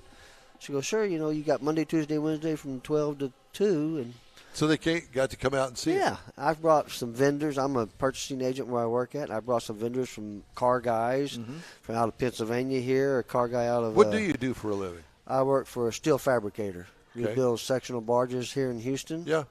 And How do you build them in Houston and get them to the water? it's a gigantic Lego set. They're Carefully. 10 by 40 chunks that hook together. You put them out in the river and hook them together, put a crane on them, and go build your bridge or and you whatever truck them to wherever you they truck need to them go? wherever. Yeah, we're built in Interesting. Houston. Have 7 yards across the country. One in Cape Girardeau, Missouri, who I met a gentleman up there who owns a company, and he owns about a dozen cars. He's collecting cars, but he's since passed away, so his boys are in charge of that now. Interesting. So there's a lot of guys like John, but on a whole smaller scale. How did you get into the business that you're in? Just lucked into it. I was a draftsman at the time and got laid off, and they were looking for one, and walked in the door and got hired. Been there 40 years. Oh, wow. So you're still using your draftsman skills? No, I'm not. I was purchasing. I was an old school draftsman. Right. Now everything's computer, Yeah, AutoCAD. Right. Yeah, okay. Right. I can do it, but I'm not very proficient at it. Yeah. Interesting. Give him a slide rule and he'll draw you anything. Do you Yeah. do you work on your car at all? I do. I've tried to do everything myself. Yeah. I can go right now. We go to my house and I'll have that transmission out in 2 hours. Well, because you've had it rebuilt twice. Yeah, because I Gotta learn how to take it ripping in and and out, roaring yeah. that thing. Yeah. Yeah. Did you break them? Oh yeah. You broke them. Yeah. Yeah, What well, gear- with that much tire, Second gear, it's just I'll break it out. Yeah. Second gear. Is it all wound up in the bottom of the transmission? Yeah. Yeah. Yeah. Point it straight and hold on. Uh-huh. Oh, yeah. I had a friend of mine that I went to high school with, and he had a 55 Chevrolet. And it had 2 seats in it, and the interior was sprayed satin black, and the outside was red except for the front hood and fender clip, and that was satin black as well. Just had a look about it. It looked mean, and some big fat meats in the back, and some skinny tires up front, just like yours. And we never actually ran it with the new engine that he was building because when he put the engine back together, he tightened the rocker arms down a little bit too much and bent every push rod in it. Yeah. And that was the end of the car. Yeah, Oops. Yeah. Yeah, my car, to change a rear tire, you can't have a spare in that thing. There's no room to put it. But when you change a tire in the rear end, you have to get in the air, drop the suspension all the way down. So it yeah, leans to take down that far tire enough to off, get the yeah. tires off. Oh, what a pain. Yeah, it's got a 4-link suspension underneath of it. Yeah, 6 but- gallons Flat, to fix yeah. a flat in there. But you've got those big tires up under the body. Yeah. And to me, that makes it's worth it. Because otherwise, you either cut the fender wells, Yeah, which on a 55 is you a don't big wanna do cut. that. It's been tubbed. what have I always said? Tub it out. It's There been you go. tubbed, yeah. Yeah. And Willie did that out at his place? No, that was done by That was whoever the owned way the it car was in bought. Michigan. I got you. Yeah. Did it have the same frame as Yeah. a 55 or is it been No, modified? it's been modified. Just back aft.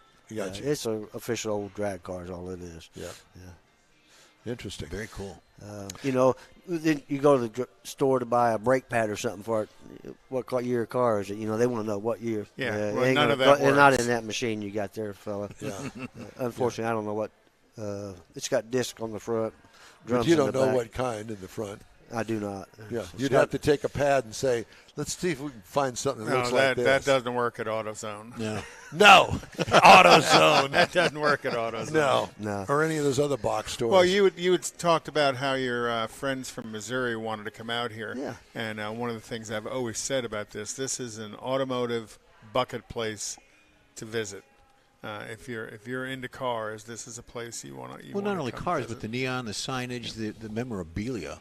Yeah. That's what I tell everyone when I come here. It's just, the cars is maybe the draw to get you here, but once you get here, it's everything else. Yeah. The last thing I noticed when I was here the other day was that big old bear claw. Yeah, I'm looking at that. I'm thinking, the wow. trap. Yeah, and he's just there's a story behind everything in Yeah, here. yeah. John, And John knows it. all of the stories. I don't think that's bear. I think that's elephant. That thing's It could huge. be. Not just what it is, but where he bought it, who, and a story about who he bought it from. How it was used, and was it used? Interesting. He tells a story about, I think it's the guy on the end of the wall here with the pistols. I think he bought that out of Cape Girardeau, Missouri, at a car dealership up there. And I'm not sure. I think the spur here wasn't that from Wyoming or something? Montana, I thought. Out in front of a bar. I think it was Wyoming, to be honest with you. Interesting. Well, Which is next to Montana. really? Yay. Mars? What are you doing down there? I'm checking to make sure things are good. Oh, are they? Yes, sir. Life is good. I think that this is the first time in all the years that we've been out here Don't jinx it. that, well, thanks to David and John's pocket, we finally got an internet connection out here that works along with cell phones. John, I just wanted to let you know as you're walking by, because I know that you're busy, thank you for the internet because it works. Definitely works. Yeah, we really appreciate it. Well, I gave him credit before you walked up, but between him and you, thank you. We now have a connection for the first time in all the times that we've been out here. So, amen to that. Yeah, and cell phone service too. Oh my gosh, it's a miracle. Well, at least it's something. Well, it's great to talk to you, and thank you for stopping by. Oh, you're welcome. I We appreciate it. We'll talk to you because we're going to stick around after we wrap all this up at 11 o'clock for the big shindig. Celebration. Hullabaloo. The hullabaloo. Hullabaloo. So thank you very much. You're welcome. Thank you. Rodney Maris. Rodney, thanks. Yeah, And it's we do 55 appreciate it. Chevy. All right, time now for this hour's car review. I had a chance to drive the 2023 Chevy Bolt. Now, when Chevy came out with their first, I guess it was an electric hybrid called the Volt, I liked the Volt because the thing with the Volt was the gasoline engine drove A generator. a generator that charged the battery. And the car drove electric all the time, and the gas engine was all about charging the Right. battery. Well, this is all electric, so it's not that. It comes in two trim levels, the LT and the Premier. I had the Premier. This is what is considered a small station wagon, and you can call it that if you will. I call it a small or extra small SUV. Seats 5 people, including the driver. It's all new in 2022. We like its smallish demeanor. Short rear overhang, fastback styling. Like me. That's right. Yes, exactly. Oh, Lord. The painted panel in the grill area looks like an afterthought, and I'm sure that the designers at Chevrolet are going to go, no, it wasn't an afterthought. We made it that way. Well, I know that you did, but it's what it looks like to me. Yeah, we did it on purpose to make it look like an afterthought. Squinty headlights. What I liked was the overall look about it. What could use improvement? That grill thingy. Interior highlights. Leather-like perforated seating surfaces. Nice dash with a small instrument cluster, but a big center infotainment screen. Contrasting stitching is a nice option in it. That comes with the Redline package. Cargo and trunk room is small because it's small. What I liked about it, the driver friendliness. I don't know how else to put it because it's easy to drive. I like the thing. Have you driven it yet, Mars? No. Yeah, it's when you get it, you're going to go, And- hi, pretty good. Isn't the previous generation Bolt, isn't that what Buzz drove from Dallas down to Boy, Austin? And your memory's Houston? better than mine. I thought it was Something like that. What could use improvement? More trim and option levels, but I would imagine that is already in the works, and I'm sure that that'll be headed your way LT, soon. LTZ, all the others. The engine is an electric motor, 200 horsepower, 266 pound-feet of torque. How they calculate that, I have no clue and don't want to know. 7.5-hour charge time on a 240-volt charger. So if you owned one, you go home at night, plug it in, it'd be charged the next morning at 100%. The transmission, obviously it's a direct drive. Tow rating, haul rating, none and no. Manufacturer ratings when it comes to mileage. City is 125 and highway is 104.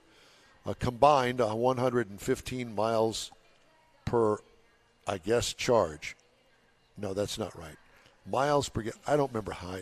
And how did you They do deal it with It's the all charge? too complicated. How did you deal with the charge? I got 3.3 megawatts per miles per kilowatt hour. I can't even read my own writing here. Over 364.9 miles. I'm going to tell you in a second. What I liked about it, the peppy battery electric. I like that. What could use improvement? My range anxiety could use improvement and more places to charge. That would be one of the things that they could improve. So here's what I did. Drive to work, 30 miles. Plug it in. Plug it in. Charges all day. Got 100% charge when I go home after an 8-hour day. Same thing when I get home at night. Plug it in. All 120 volts. And it depends on how much I have used the battery, whether I can get a full charge or not, which makes sense. Mm-hmm. At one point, I was at a 50% charge, and it took at 120-volt plug-in. It took a day and a half. Over the weekend, I charged it up. So I really never had to jack with any of that. So does your work know you're charging your electric car? They have a charger. They have a charger there. Oh, do they really? They have a charger there. It's 120 volts, and it takes forever, but whatever, they've got it there. It's a place to plug. Right. Just unplug the airplane and plug in. Ride and handling, what I like, fairly nimble despite its weight, and it feels heavy. The EV warranty for the battery is 8 years and 100,000 miles. Wow. And then $28,000 when it Hold comes on. time to replace it. Here's the part that's a winner for me. Base trim price, $31,700. Wow. Prices tested, $37,885.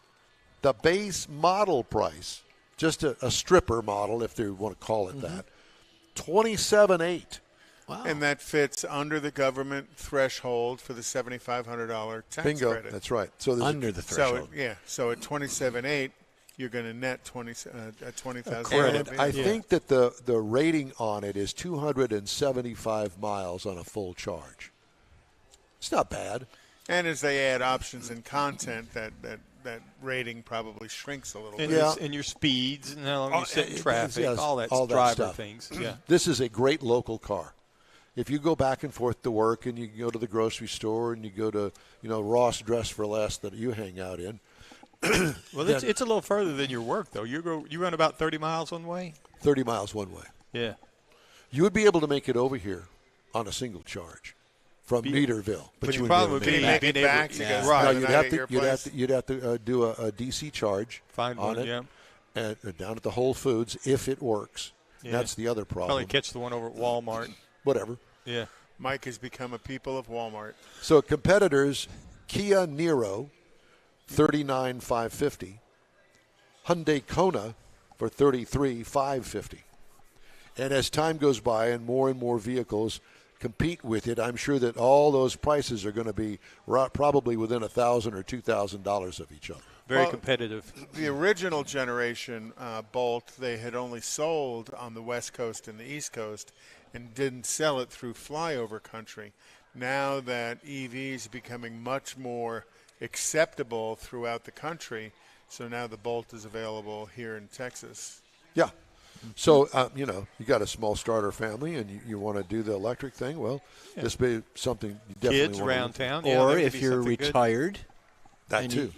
just a little grocery getter, go to church, go to the grocery store. You That's know, it.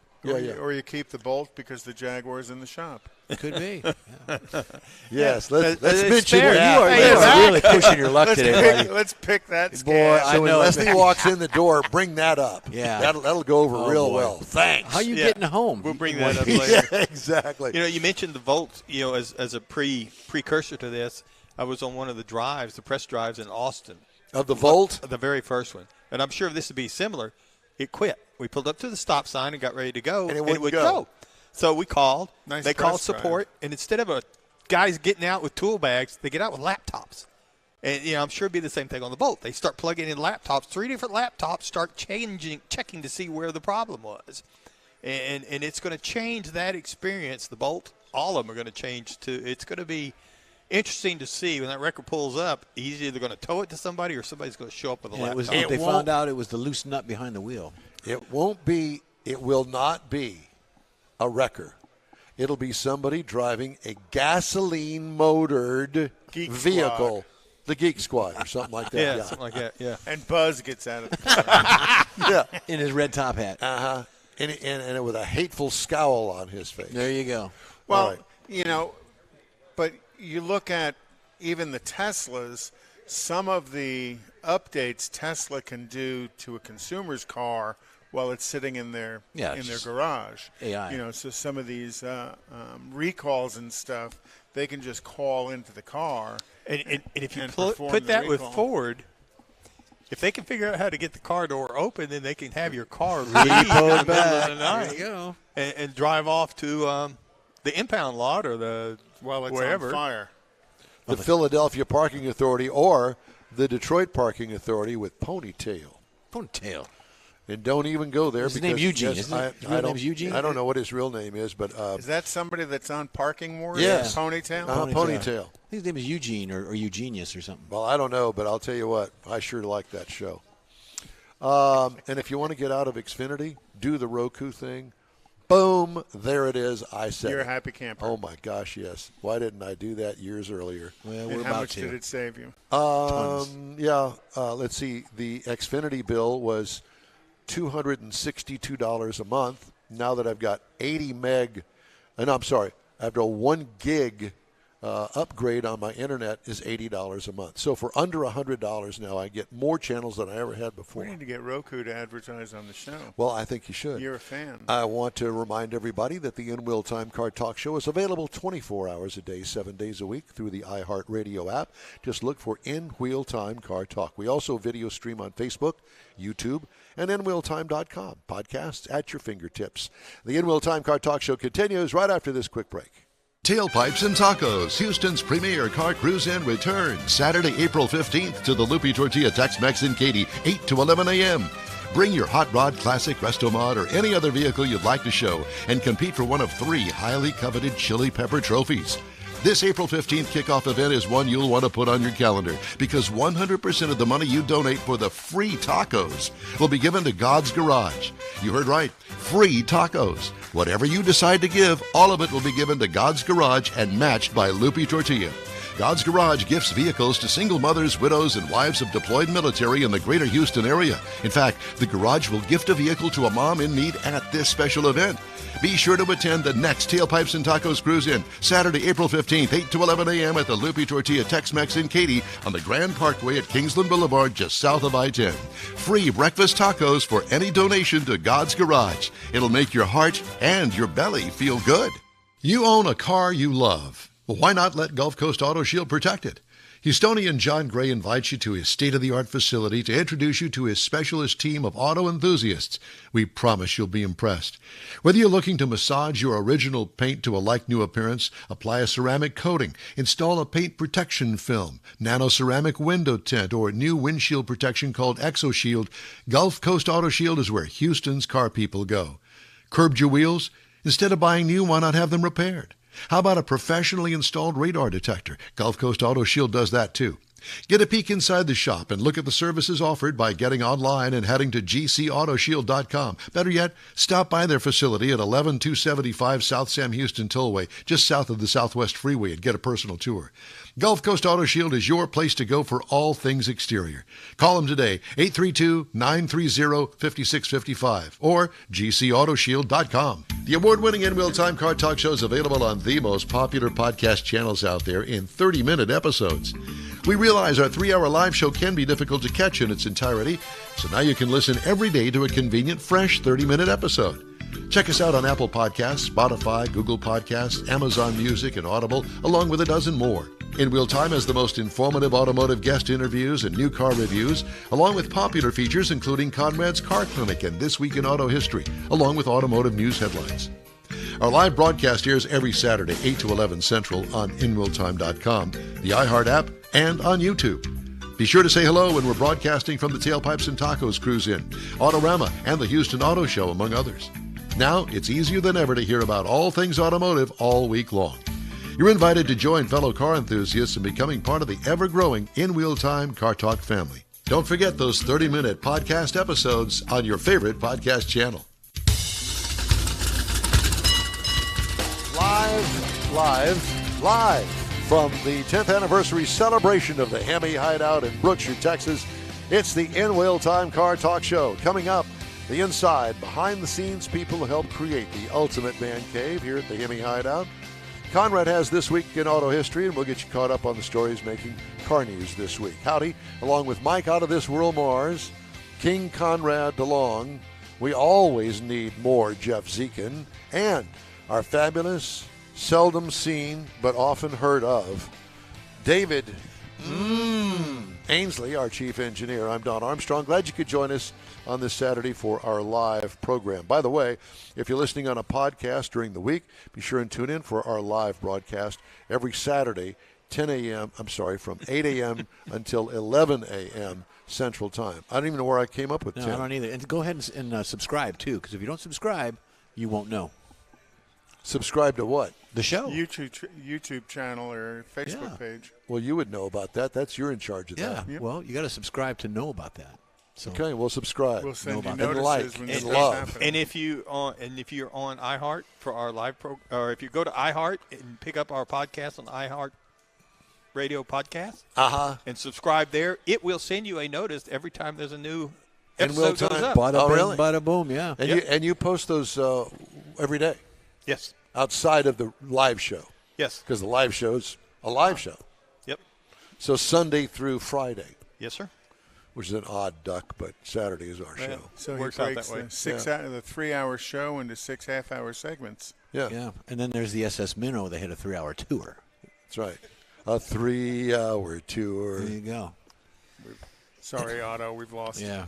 We've lost We control. get lost. Come back next week. That's right. Join us again next week for another exciting episode. Dun, dun, Of dun. My Mother the Car. Oh, Lord. I what like a that show. horrible I like that show. That thing sucked. Oh, come on. All right. Time now for our next guest, Otto Doris. He's the sign expert. And Otto, it's good to see you. Thank you very much for coming. I noticed that I assume that is your wife that's been taking pictures of you. It is, yeah. Okay, well, it could have been your sister. I don't know. Everybody wants to have their picture taken on the In Wheel Time set. With us goofballs sitting there looking at you going, we don't know anything about what you do, but we're going to find out. All right. So he is the sign expert. This is John Hovises, who owns the HEMI Hideout, who created the HEMI Hideout. This is his go-to guy. How in the world did you get that title? I am so sorry. We know him too. I'm just very privileged to have that opportunity. Yeah. So how long have you known John? I guess this is probably 8 or 9 years now. Really? Yeah. So almost from the beginning of the Hideout. Pretty close, yeah. Yeah. Move that microphone just a little bit closer to you. There you go. Perfect. Thank you. So what is it that does he call you up on the phone and says, Otto, I'm looking for something? Or is it you saying, John, I've found something that's just right for you? Because you're a dealer, are you not? I'm a collector first, like this, but I do have to sell to pay for what I keep. Yeah. And a lot Do you of have a times, real job? roofing is what I did do for years, but I want to call myself retired now, semi-retired. Okay. So this is what I'm doing pretty much full-time now. Do you have a facility, you said, similar to this? Is it here in town? Or Nowhere similar. But it is probably a 6,000 square feet full of advertising. Here in signs. Houston? No, it's in Tulsa, Oklahoma. Okay. Yeah, yeah. You live in Tulsa? Just outside of Tulsa in a little town called Bixby. I know where Bixby yeah, is. Yeah. yes, Yeah, I sure. do too. Yeah. He's spent some time in jail up there in Oh, Oklahoma. yeah. Yeah, in Okmulgee, actually, is where Well, he went to I school. And graduated Okmulgee. Sure. You were inmate of the month one time, weren't you? Well, and then Bixby, my the Rally 350, my Oldsmobile Rally 350 was in Bixby when I first saw it on Facebook. And Mr. Mars got family up there. Yeah, we go to a family reunion up there in Okmulgee, Morris, all around in there. I'm just 20 miles straight north of Okmulgee, right off Yeah. Highway 75. Oh. Yeah. So do you just really hate us Texans down here to the south? No, I love it down here. Do you? My mom lives down here, and my sisters live down here. Okay. My mom did just pass away a couple of years ago. But Sorry. we'd always come down to Pate's, the car swap meet. And Sure. Yeah. She just lived 20 miles from there, so we'd go stay with her, and she'd fix us breakfast and dinner every night. Love that. Nice. Way to go. Yeah, absolutely. Okay, so Your sign expertise, do you one specific area of signage? More soda pop than oil and gas, but I do have quite a bit of oil and gas as well. But we've always done the Coca-Cola show when they had their in Dallas, Fort Worth area. And then, of course, Dr. Pepper had their show in Waco and Dallas as well. So I've always done the soda pop more so than anything. But and then flange signs, the ones that are a 90-degree angle that stick straight out from the wall. If you look around, John's got tons of them here. I think the first year I sold him 174 in 1 year's time. Oh, wow. So, Sounds like how a many record. signs do you typically sell in a year? gosh, I'd hate to say a number, but I just guessed. I bet 5 to 1,000. Oh, wow. 500 to 1,000. Wow. Yeah. And I always tell my customers I don't make a whole lot on any one item. I just sell a lot of items. Got you. And we do more than just advertising. We do soda pop machines, gas pumps, jukeboxes, slot machines. This one's a beauty right here. I don't know what is. you call that, but that's gorgeous. A Roman column gas pump. That's a beautiful pump. Yeah. A friend of ours here in town is the one that restored that one for him. Really? Wow. Yeah. And do you actually do restorations yourself? I don't do too much. I try to do as little as I can on it. The old saying, it's only original once. I would still rather buy it original, and I'm a condition person myself, just like John is. So that's what we try to do, is condition first. And then if it needs to be restored, we'll have it done. It's like the patina of Yeah, the yeah. unit. Yeah. Yeah. And they're worth more, aren't they, that way? Oh, gosh, yeah. Yeah. You know, maybe 10 to 15 years ago, we used to have the pop machines all restored. And now the guys are looking for those that are original. Same way with gas pumps. You want an original pump if you can. Well, it's the same thing with cars. Exactly. If you can find an original car, Survivor. numbers Yeah. matching a Survivor, Survivor, yeah. the paint may be a little dingy on it, but that kind of adds to it. Exactly. Yeah, if that's what you're after. Helps tell the story. I've been into restaurants and other shops, automotive shops, where they've got a sign and they've got wood screws drilled through it on the wall. Does that make you cringe? Yeah. Oh, boy. I hate seeing that. Oh, yeah. But you have to in a restaurant, because if you don't, somebody's going to steal it or And, fall well, off. that's true, too, and they may not be legitimate, really real. They might be a replica or aftermarket type thing. That's the way I look at it. If a guy is going to make himself a man cave, or maybe he's got one now and he wants some signage, where would you start? How much money would you allocate for a nice sign, but something that isn't out of the range of reality? Because I know John's got signs in here that are worth $1 bajillion. Oh, Yeah. The average sign that we sell now is $1,000 to $3,000. Okay. And probably 5 years ago, it was maybe $5,000 to $1,000 for the same sign. So in the past 5 years, things have just doubled, tripled, if not more. Wow. Yeah. Well, why is So that? hopefully you had enough inventory and you've gained by did. that. I did. Why is that? Because there's television shows out there, these picker people, Sure. and there's the restoration people and all that. Knowing that what they do, that's all commercialized, in my opinion. That's It all is. scripted. It is. Buy it for $1 and sell it for 10 and all that other stuff. So it's not like that in your world, or? Not so much. I think right now what's happening is it's younger kids that are getting in that I don't know where they're getting the money from, but they're paying the bucks for these signs. And so it's generating a market where they're reselling, and it's just driving the price up. Yeah, And just the- like and the anybody, demand if you is- buy, the higher you buy it, the higher you got to sell it if you're Exactly. actually going to make any money.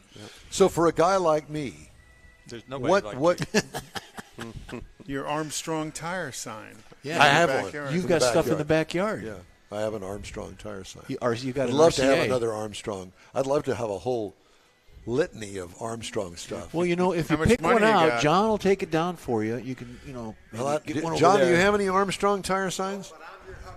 I know. Yes. You are my Huckleberry. There is no doubt about that. So Well, Otto, thank you. in the car world, people talk about barn finds. Sure.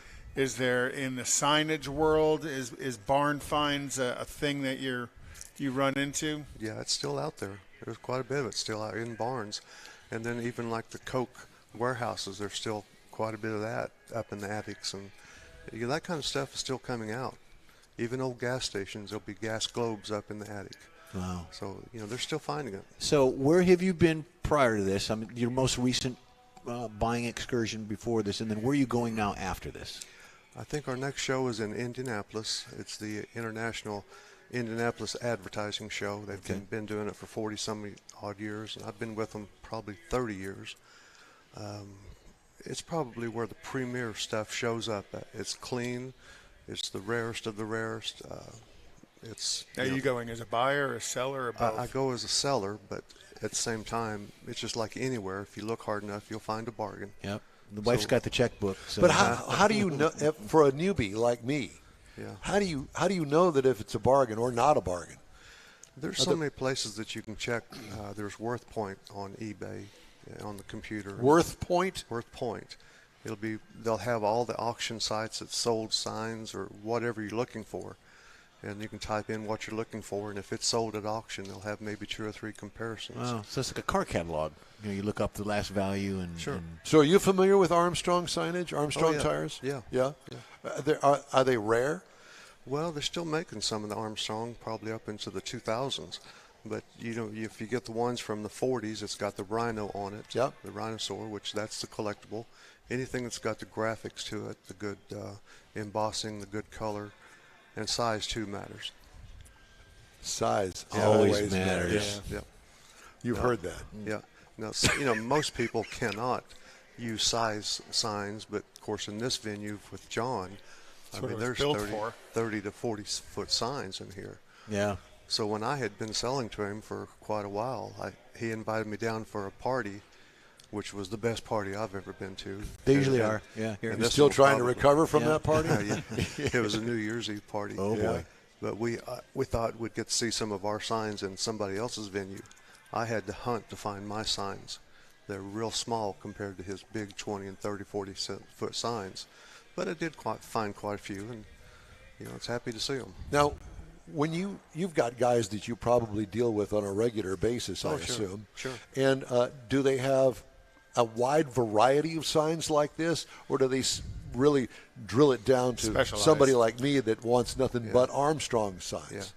Most of the guys are specialized, because they don't have a big shop. So they might just collect strictly Dr. Pepper.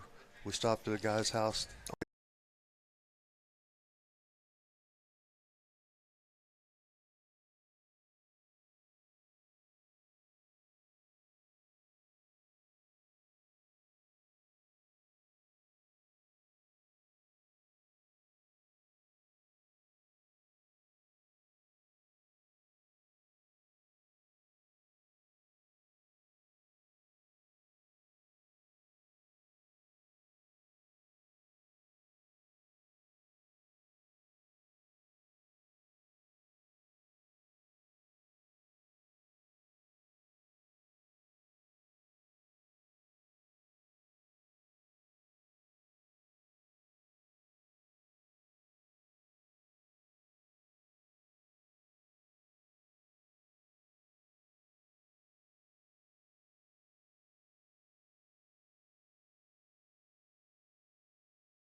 Cut out on the top, I guess for a pole or something. I don't know how it all worked, but at any rate, I've got it up there with a steel cable into the two holes that are on the side.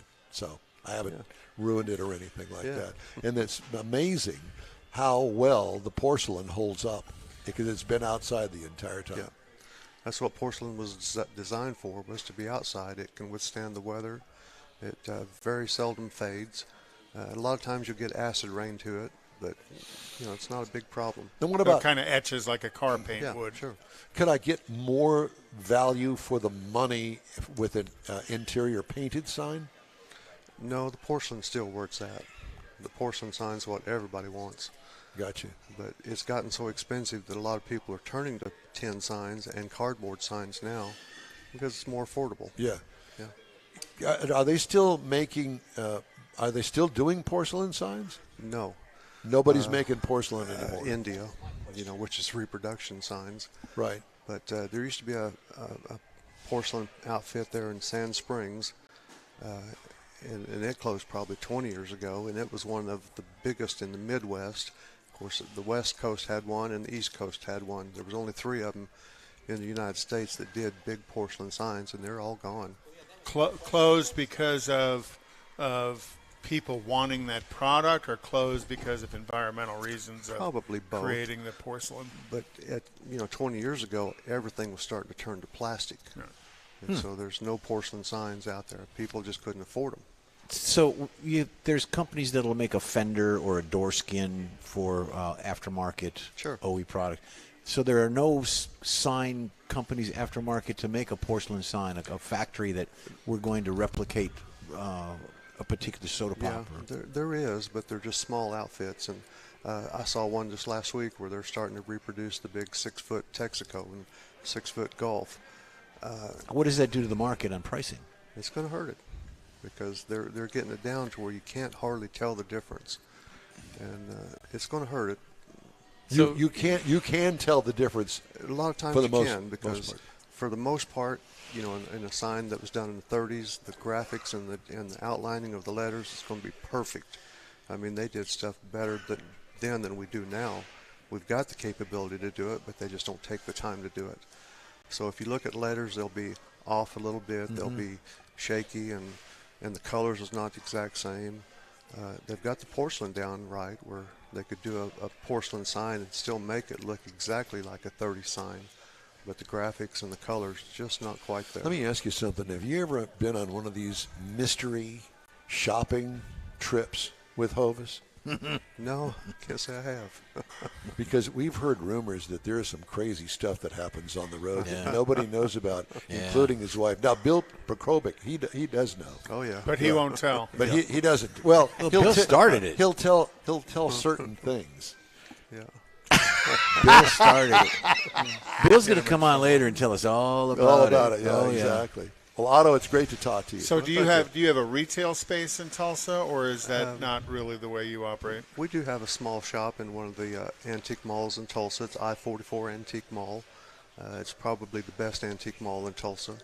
And then we do have a small one in Bixby, which is the town I live in. And at that rate, I can stop by there 3 or 4 times a week and put new merchandise in. And it's probably turned out to be the best one of the two of them, just for the fact I can keep it restocked. So do you have the reputation in those two places for people coming from the United States to go see you specifically? Actually, they do. And when they get there, then they give me a call. And I've got a 6,000 square foot building at the house, and most of them will come straight out there. But you've also got some pretty big automotive events there at the drag strip and a couple of others that brings a big automotive crowd into Tulsa. Right. In January, they had the Chili Bowl races there, which is probably one of the biggest in the country. It's one of the first ones in the country. And we get a lot of those guys that come out to the shop, you know, looking for something for their man cave. What's the name of your company? It's just Auto Doris Roofing, just a small company. And that's where you sell the signs through? Actually, I do run most all of it through that business just for tax purposes. Do you have a website? No. No website? No. Well, how do I know what you got? It's the best is just come see it in person. Yeah, the old-fashioned knock on the door. Never and you go the mind. secret handshake. Otto Doris, it's great to talk to you. Hey, Thanks thank so you much a lot. for stopping by. You Great bet. information, and hope to talk to you or see you again soon. Sure, thank you. Okay, you bet. Thank you. All right, time now for, let's do the This Week in Auto History if we can, please. That'd be Conrad's cue to go. So this week in 1925, the first nationwide highway numbering system was instituted by the Joint Board of State and Federal Highway officials. Now, this isn't the interstate highway numbering system. Remember, you know, all the little black and white signs with the shapes. And I imagine quite a bit of this is the collectability that It's here. that Otto is searching. So, you know, then later into the 50s and 60s, when they came out with the red and blue interstate signs, they tried to standardize that sign, the highway sign numbering system nationwide. In 1932, the last Ford Model A was produced. I like that. Ending an era for the Ford Model Company. And to me, I think this is one of what I call kind of the classic hot rods, is the Model A. And, you know, Just a little bit of chop. hundreds of thousands of them, I think, have been made. And actually, they reproduce this as a glass body now as well. In 1941, the first Ford GP, general purpose vehicle, rolled off the assembly line in Dearborn, Michigan. And those were called GPs, which eventually evolved into Jeep.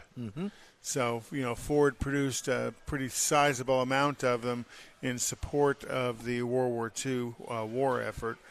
Ford built 277,000 of these off-road military vehicles. In 1947, Ferrari drove the first 125S vehicle out of the factory gates. So this was the first Ferrari. Kind of doesn't make you think of today's Ferraris as wow-looking as they are. But you got to think back then, that was a pretty wow-looking car. It's fat. Yeah. It's fat because back in the day. PHAT. Well, Yeah. no, but I mean the body is fat. It doesn't have Wide. all the swoops and the and that sculpted look that. You got to remember Full-bodied. this was built in the era when Jaguar was building the D types and stuff and the Austin Healey's and stuff. And it's got bug-eye headlights on that too. Back in the late 40s. In 1949, the first automatic street light system turned themselves on at dark was installed in New Milford, Connecticut. So, these were, now today we don't think much of street lights places, and they're all, photo censored. These were pretty much set up on a timer, and when daylight savings happened, somebody had to walk through and adjust the timer, I assume. I don't know, but, I'm sure daylight savings time made a lot of work for that poor little guy.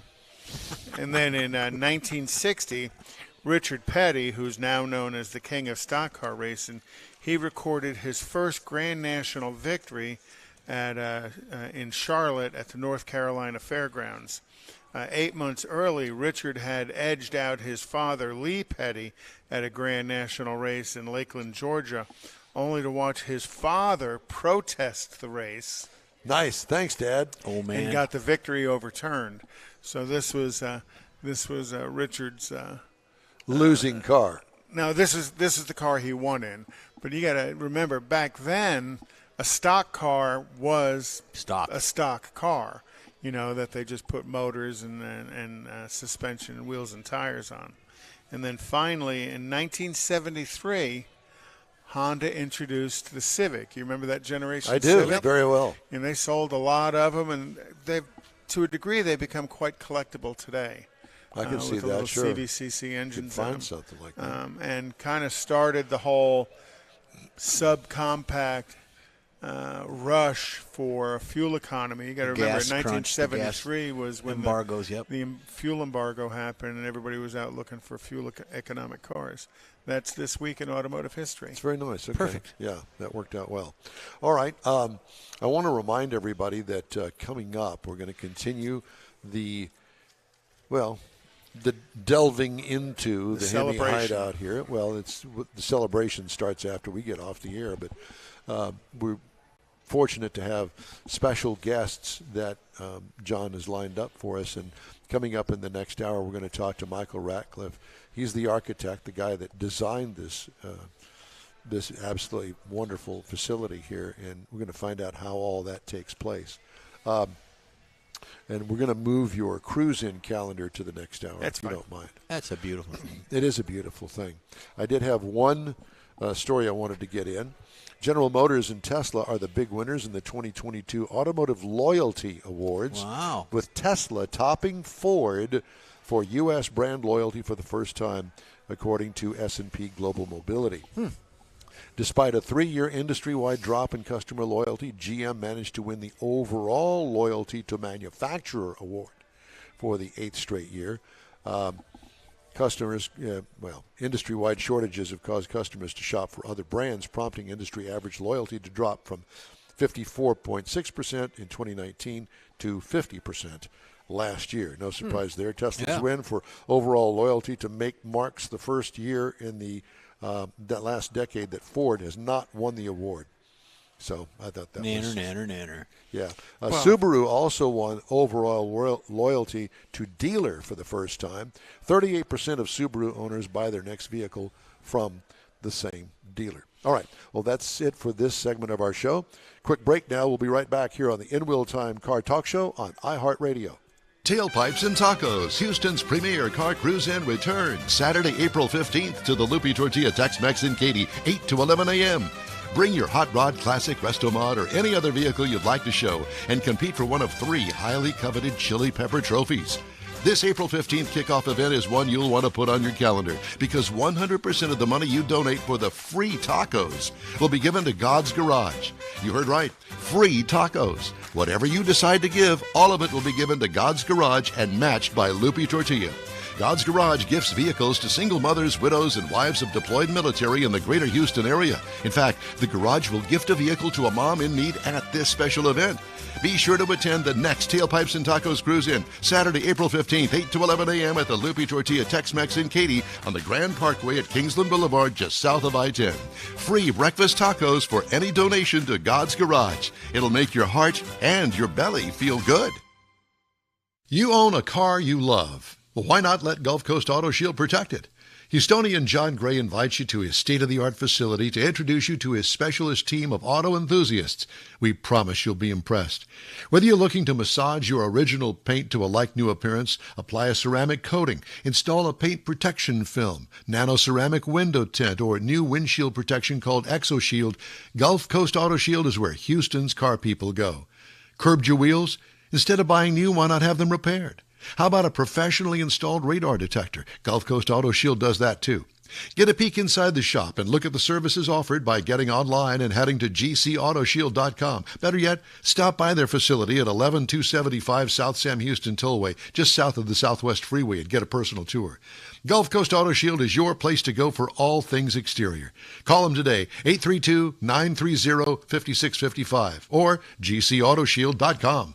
The award-winning In-Wheel Time Car Talk Show is available on the most popular podcast channels out there in 30-minute episodes. We realize our 3-hour live show can be difficult to catch in its entirety, so now you can listen every day to a convenient, fresh 30-minute episode. Check us out on Apple Podcasts, Spotify, Google Podcasts, Amazon Music, and Audible, along with a dozen more. In-Wheel Time has the most informative automotive guest interviews and new car reviews, along with popular features including Conrad's Car Clinic and This Week in Auto History, along with automotive news headlines.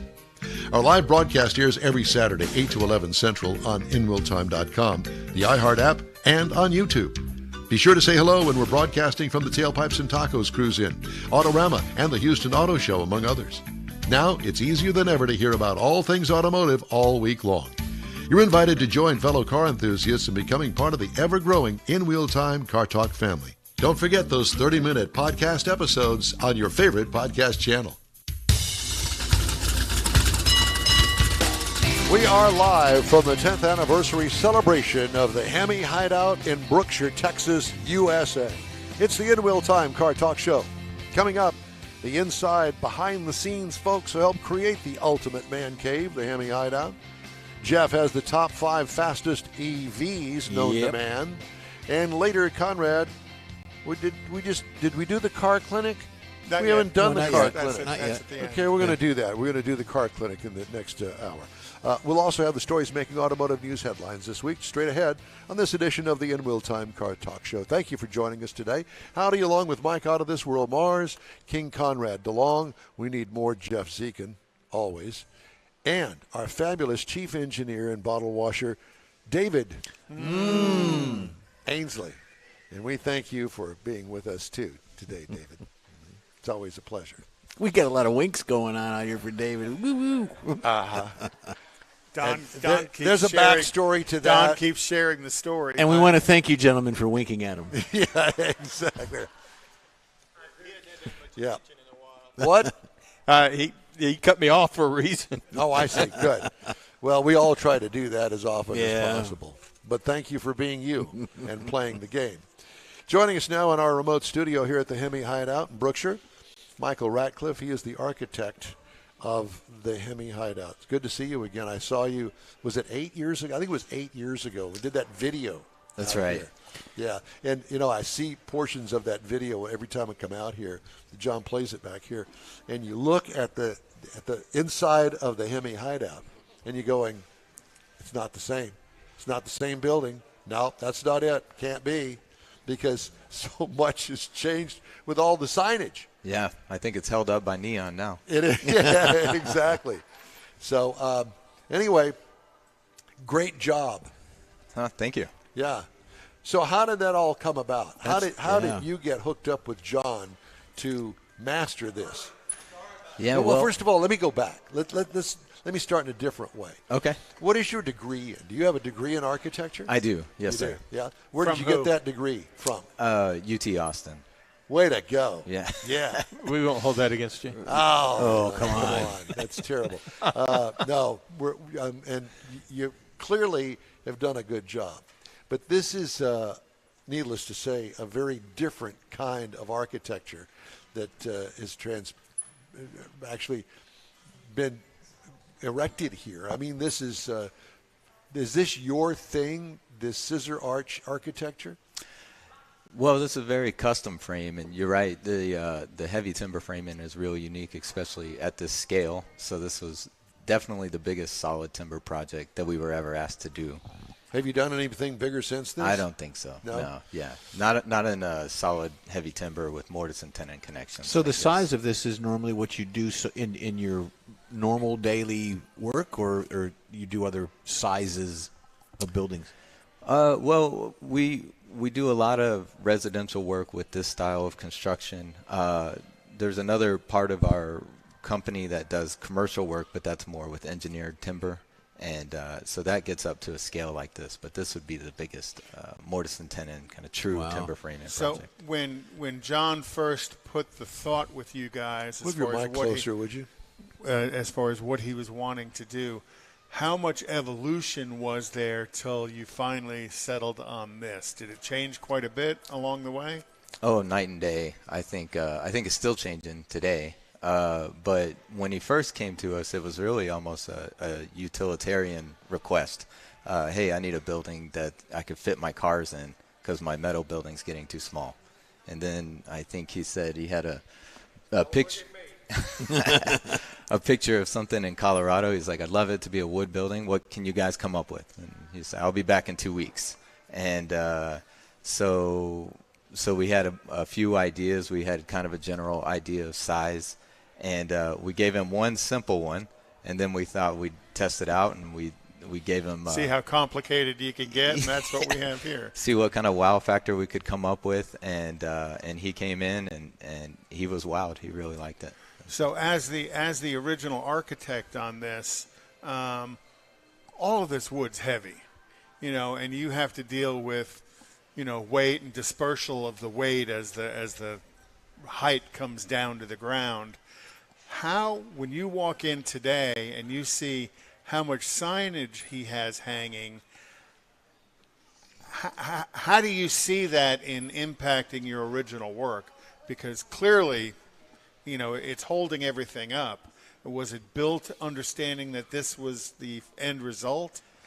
Yeah, well, the engineer we used, he's certainly kind of over-engineers or been accused of it a time or two, and so there's no concern there. I think John also had us design it to some really, really high wind loads, just in case, higher than what would normally be the code required. Mm-hmm. So this thing isn't going anywhere. What kind of wood is it, and where did you get it? This is Douglas fir, which is really, really good, kind of a preference for timber framing because the trees are really large, straight, and pretty dimensionally stable.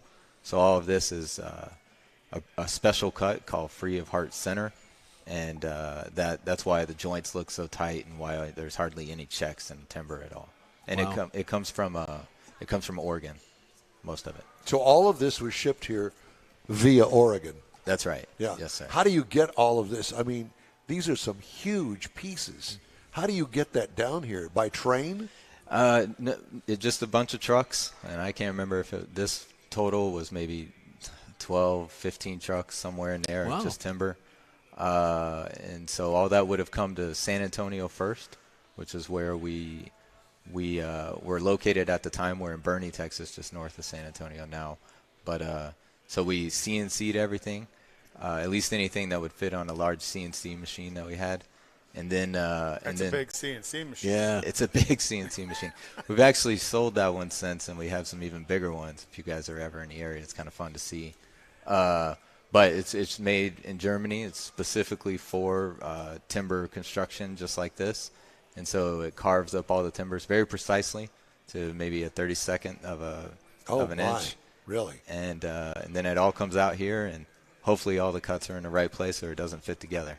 So is it all CAD designed, or is there a build? Is there a mock-up build that's done in Bernie?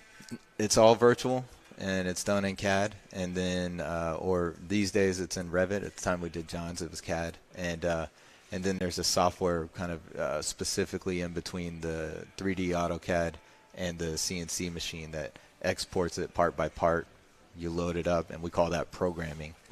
So after you're designing it and everything's approved, do you have your own crew that assembles it? Yes. Or is that like somebody from IKEA that, okay, part IKEA.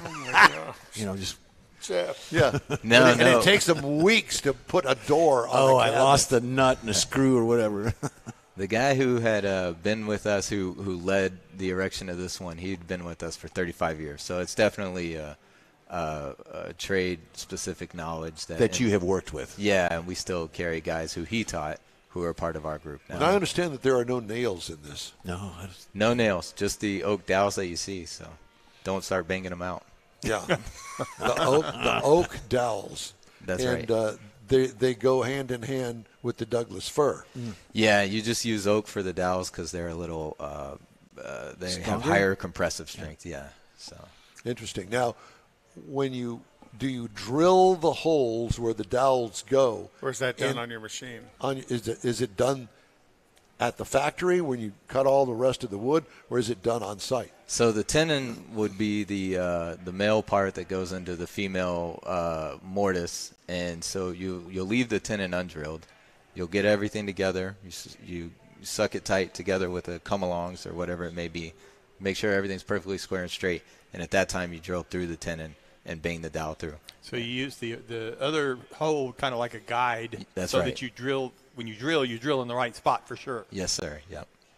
And then it's tight. So did all of these timbers arrive on all of these trucks at the same time? Not at the same time. We started at that end, which is really neat. We got that one up first. Now, the neat end that he's talking about is the cowboy with the guns on the neon. That's right. Okay, yeah. I got it. And then we just we built all the bents on the ground, and then you throw them up one by one, just almost like dominoes. And I think we had a 110-ton crane or 120-ton crane, and we just moved our way this way. The cupola you see here. Yes. We did build that off to the side, and then we flew that in like a little spaceship. Dropped it in, and just landed on top. Yeah, and that king post there, I think that's 24 by 24, and that was all hand cut because that didn't fit on the CNC. The one in the center. Machine. Yes, sir. And that's about 56 feet in the air. So that would be like the keystone of an arch. Yeah, similar. Yeah, the one we're all right under right there. That. Yes, and particularly Conrad. Yeah, the one up in the middle of it. Well, it's truly amazing. Well, there's space up there to put neon. I mean, it's stunningly beautiful. Oh, thank you. And just looking at how it all goes together, and the curves and the angles and stuff. It's very, very cool. Yeah. It's a design that's worth staring at, over and above all of the other stuff John has in here. I think the building in itself is worth coming to see. How long did it take to erect the building?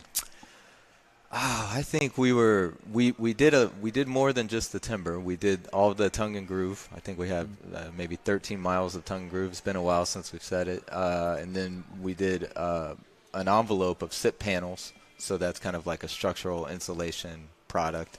I think we were maybe somewhere around 3 months, three and a half months. Oh, wow. Yeah. So I estimated it'd be long. In my book, it would take me, A lot happens off-site, so when it shows up, you're really just trying to put parts in place as fast as you can. So when it shows up and you're putting those parts in place, I would imagine weather would have a significant impact. So if it would have rained on stuff, would that affect its fitment?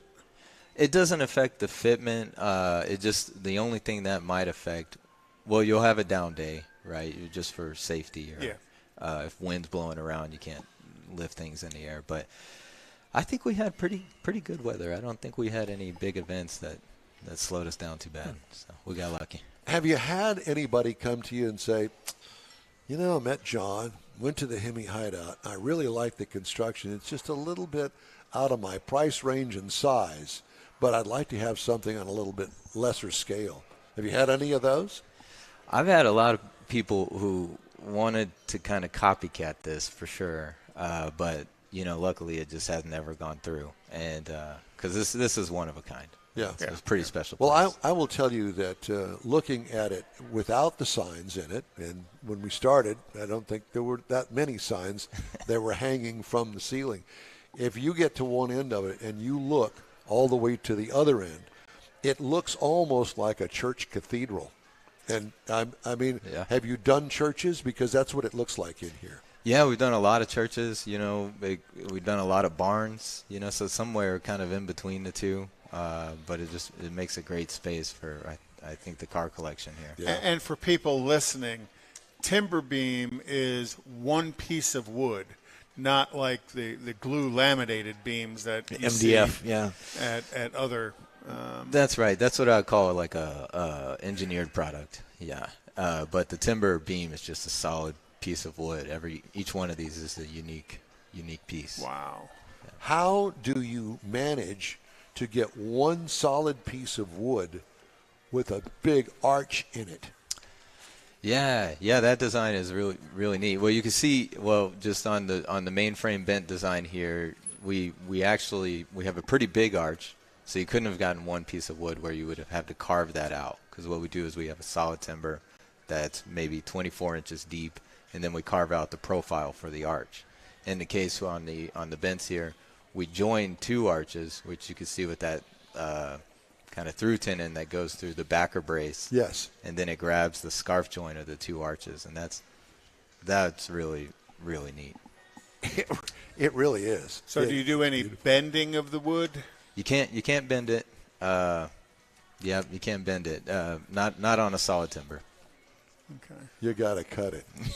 Well, it's just amazing. It's mind-boggling that actually. you could create this from just the timber without having to manipulate it more than just with hammers and saws. So what are you working on today? Well, this really was a foundational kind of stepping stone into some of the things that our business has grown into. Now we have it set us up to really grow into some larger scale commercial stuff. So our residential business is still humming, that the mortise and tenon, but we do use a lot of the engineered products you were talking about, and those that's called mass timber is kind of the buzz in the industry. And so the typical customers for that are, we did a 6-story dormitory at Rice. We just finished up our portion of a 100,000 square foot practice facility for the Spurs. Oh, wow. We're so doing a lot of work for universities and offices with that engineered wood products. So. Truly amazing. Yeah, it is. Not the same as this, though. They're not all customers like John. So. No, I can only imagine. Yeah. It's got to give you a sense of deep satisfaction knowing that you went to school to do this, and then here it is. Yeah. Years later, and you look at this and, yeah, I did that. You probably think no big deal, but to us that don't have any clue, we're going, and man. Seriously, we have no clue. It's not just about this; it's about anything. Well, Kathy's wanting to do a bathroom remodel. Yeah, well, this is, yeah. So, have you sent prospective customers to look at the work you've done here? Oh, absolutely. Anytime someone has interest, I always say, well, we need to go out here just so I can come, even if they don't. Come by yourself. Oh, they didn't make it. That's right. But no, it is definitely something we like to show off any chance we get. Now, were you here when they erected the building? Yes, I was here pretty often, and back and forth, just communicating from the computer out to the field. So, right. And how many guys on the crew that erects the building? Typically we could do a pretty good sized structure with just 3 guys, but I think when we were out here, we had maybe so 3 guys and a couple of cranes. We probably had 5 or 6 on this one going. So, but it's truly amazing. And what's the name of the company? The name of the company, at the time that we built this, was Texas Timber Frames. We've now rebranded, same company, into Timberline, and so Timberline with a Y, Lyne at the end. Interesting. Yeah. Well, it's great to have you on the show again and pick your brain and find out how the HEMI Hideout was made. You've done a stunningly beautiful facility. Yeah, thank you. Yeah. It's worth coming just to see the building. I hope you brought your mom and dad. Yeah, They both have been here. So. That's good. Has he talked to you about maybe adding on? Maybe? No, Diane is going, we are so done with that. You're Pull about the to get plug on whacked that. in the head. Well, I'm full of ideas. So Yeah, Full of it, all right. Michael Ratcliffe, thanks so much. All right, Great thank to you, see guys. you. Thank you very much. All right, time now for a special feature that Jeff has put together for us on the In Wheel Time Car Talk Show, and that's Jeff's top 5 fastest EVs. Yeah, they are too, and this is something that everybody's in the EV craze. So, for most mere mortals, acceleration is measured in terms of 0 to 60. But when it comes to the fastest EVs on the planet, a better metric would be the sustained force. At 3 seconds to a 0 to 60 miles per hour or less, the vehicle exerts roughly the same G-force as a human has on Earth. So with this first one is a 2022 Rivian R1S Launch Edition, 0 to 60 in 3.2 seconds, Conrad. The 22 Rivian R1S Launch Edition is a 3-row capable EV SUV, was on less than ideal terrain tires when they tested it. It blew through the quarter mile 11.8 seconds at 111 miles, 0.6 miles per hour. This meant the peak acceleration 0 to 60 was equal to the force of gravity. The R1S exhibited similar jaw-dropping performance of off-road, making it and its stable mate, the R1T, some of the best all-performing machines that Rivian produces. Now, that's only Rivian. But an odd-looking truck. Right. $75,000 will get it for you. The curb weight is 7,091 pounds, 11.8 seconds at 111 miles an hour. It is a 4-motor system. 7,000-pound vehicle. 4-motor system, 2 front, 2 rear, 835 horsepower, Mike, at 908 foot-pounds of torque. All at the head. All 7,000 pounds moving basically that all hard at the and head. fast. Yeah. Man. So our next one we've got on here. Now, there's like 25 of these. I've had that car. You have. It is the 2023 Kia EV6 GT, 0 to 60 in 3.2 seconds. Now, I'm ranking these from the slowest to the fastest as well. GT, I thought GT stood for gas and tires. Well, it does, but in this case, it's electric. Proudly proclaimed by Kia, out of the acceleration, it can out-accelerate a Ferrari Roma, a Lamborghini Huracan, and the EV's driftable all-wheel drive driving performance even stands out for other Kia models. So this one kind of beats all the other stuff that Kia is producing. Fastest accelerating Kia and for 206 miles of range. So it's not very good. Far from the greatest, and is priced about $60,000, which is, from where you live, Mike, that's $60,000. $47.90 on the curb weight, 11.4 seconds at 121, Conrad. Motor layout is dual, 1 front, 1 rear. Horsepower is 576 at 564 foot-pounds of torquishness.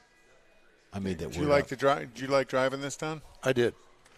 I'm waiting to get into the Hummer. Yeah, the next one is the 2022 Hummer. GMC Hummer EV Edition 1, first edition, 0 to 60 in 3 seconds. Currently, the fastest accelerating electric truck from 0 to 60 is the 2022 GM Hummer EV Edition 1. Why is it the fastest? Because Tesla is not in production. So this is the only one out there. 0 to 60 G-load of 96% of the G-force gravity. Special features and playful gimmicks abound from the truck's ability to crab walk, which I think is cool. Its removable T-tops, liftable suspension is called an extract mode, while slower than the RT1, which is on the Rivian side, over the quarter mile. Hummer isn't about practicality, and it's also an inefficient EV. Curb weight, Michael, is 8,976 pounds, 11.7 seconds at 105.4. It's 4 tons. Tri-motor, 1 in front, 2 in the rear, 1,000 horsepower at 1,200 foot-pounds of torque. And the brake calipers on that thing, they're about the size of a garbage can lid. Yep. We're getting down to the 2022 Lucid Air Grand Touring Performance, 0 to 60 in 2.7 seconds. Tesla got out a big lead on the electric-powered luxury vehicle, but Lucid might end up winning it. The warm and inviting Lucid 22, Lucid Grand Air Touring Performance. I'm putting Conrad to sleep. We saw that over at John Gray's. We sure did, and that car was gorgeous. Oh, my gosh.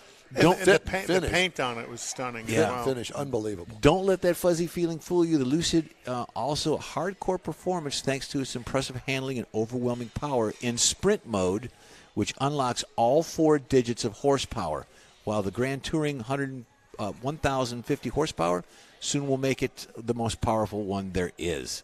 So it's 5,256 curb weight, 10 seconds at 145, dual motor front and rear, one front, one rear, 1,050 horsepower at 921 foot-pounds of torque.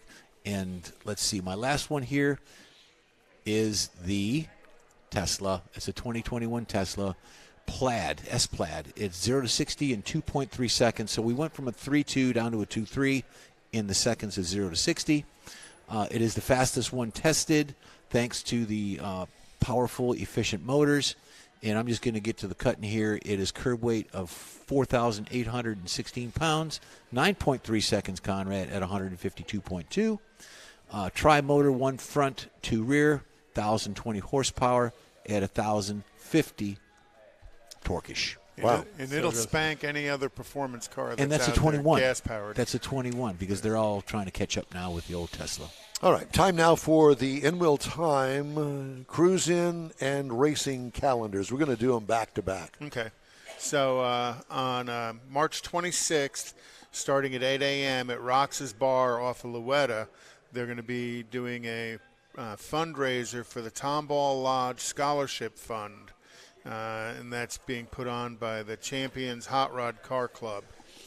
March 25th is the Spindletop Car Show out there by Mars out in Nederland? Yeah. Nederland, yeah.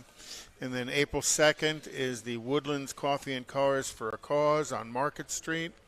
April 12th is the Texas Pony Party, and that's at the Commemorative Air Force Central Texas Wing.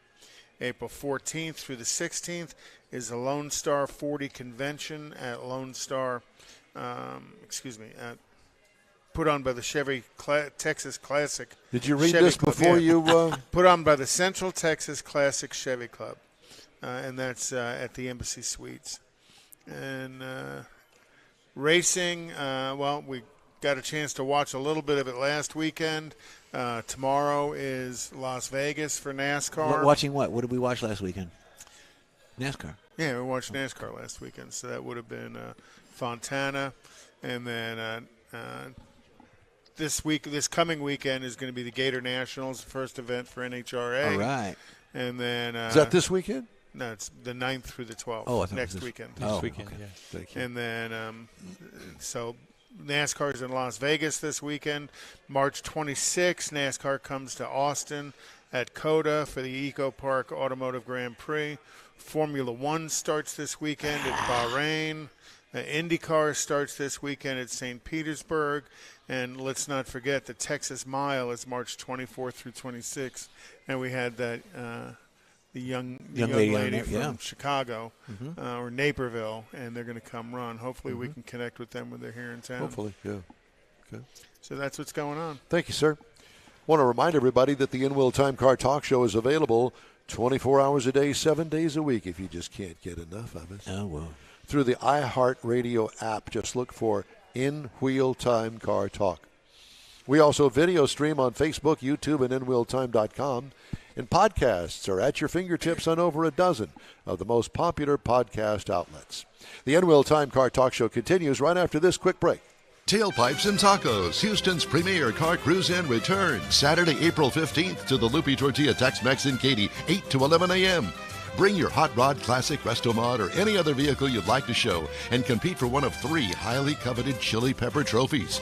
This April 15th kickoff event is one you'll want to put on your calendar because 100% of the money you donate for the free tacos will be given to God's Garage. You heard right, free tacos. Whatever you decide to give, all of it will be given to God's Garage and matched by Lupi Tortilla. God's Garage gifts vehicles to single mothers, widows, and wives of deployed military in the greater Houston area. In fact, the Garage will gift a vehicle to a mom in need at this special event. Be sure to attend the next Tailpipes and Tacos Cruise-In, Saturday, April 15th. 15th, 8 to 11 a.m. at the Loopy Tortilla Tex-Mex in Katy on the Grand Parkway at Kingsland Boulevard, just south of I-10. Free breakfast tacos for any donation to God's Garage. It'll make your heart and your belly feel good. You own a car you love. Well, why not let Gulf Coast Auto Shield protect it?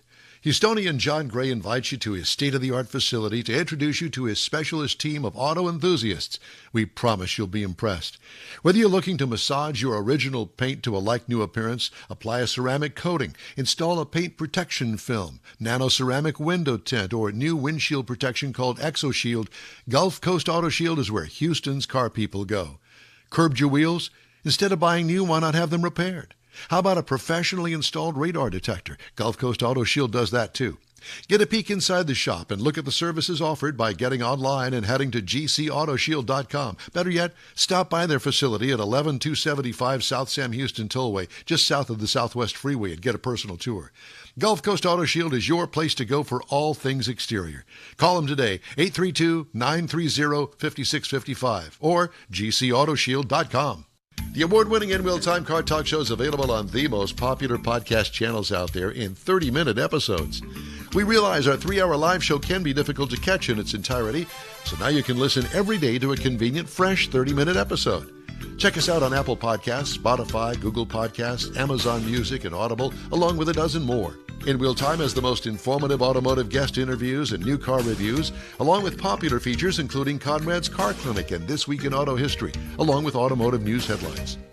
Our live broadcast airs every Saturday, 8 to 11 Central on InWheelTime.com, the iHeart app, and on YouTube. Be sure to say hello when we're broadcasting from the Tailpipes and Tacos Cruise In, Autorama, and the Houston Auto Show, among others.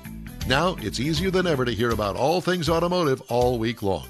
You're invited to join fellow car enthusiasts in becoming part of the ever-growing In-Wheel Time Car Talk family. Don't forget those 30-minute podcast episodes on your favorite podcast channel.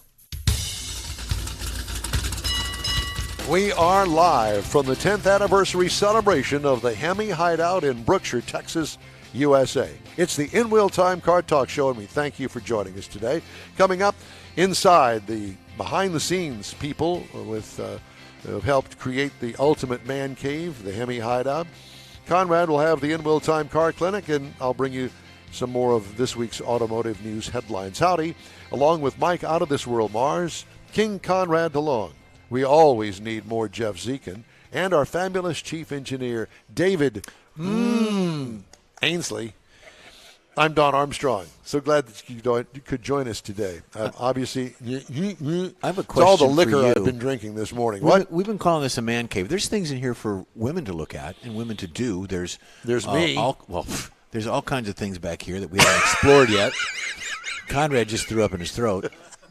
But there's other things back here for. There's a nice lounge area. I mean, it's not just man cave. Well, I know. And there's women hot rodders. So yeah, no, I just want to clear that up. Okay. But people understand what a man cave is.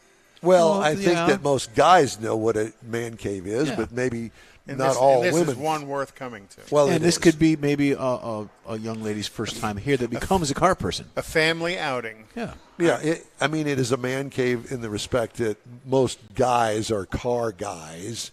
You don't find too many women, or at least not back in our day, that were into cars. I think that certainly has evolved. Thank you. Forced in some ways, because I know that I've forced my daughters to at least take care of their cars for the most part. So there's that. No, it's more than that. Yeah. It is. So joining us now in the In-Wheel Time remote studio, Don McCoy. He's the Chamber of Commerce president out here in the Brookshire area? Fulshire, Katy, yes, sir. Fulshire, Katy. Yes, sir, but we do cover the whole area, Brookshire, Patterson, Katy, Simonton, so we toss a big pond here. We're a big area. Well, I will tell you that Don, right while we were at a commercial break, informed me that his mother is much more famous than he is. She is. And she is. And much more famous than you. Absolutely. Because she worked for an advertising agency called Smith Katzen back in the day. Yeah. Gosh, I don't know when that thing closed. 80s? Yeah, it was something like that, yeah. Yeah. And she worked with Molly Smith, who was a great PR lady here in town that I used to know, and total respect. She's one of those charismatic ladies that she knew every radio, television personality in this town, and if you needed something, that's right. You go to Molly, and she would get you with expedite it. She'd make it happen in broadcasting. I'm talking from presidents down to local celebrities. Yeah, I mean, U.S. presidents. She knew everybody. But at any rate, we regress. Yes. And let's talk about Chamber of Commerce out here. And, okay. I know that your relationship with John goes back a number of years. Matter of fact, he's got you down here as one of the masters of ceremony for many of the fundraisers that are held That's here. right. Yeah. Yes. It's been I moved back here from the Dallas area. Of course you did, because everybody wants to. I had to.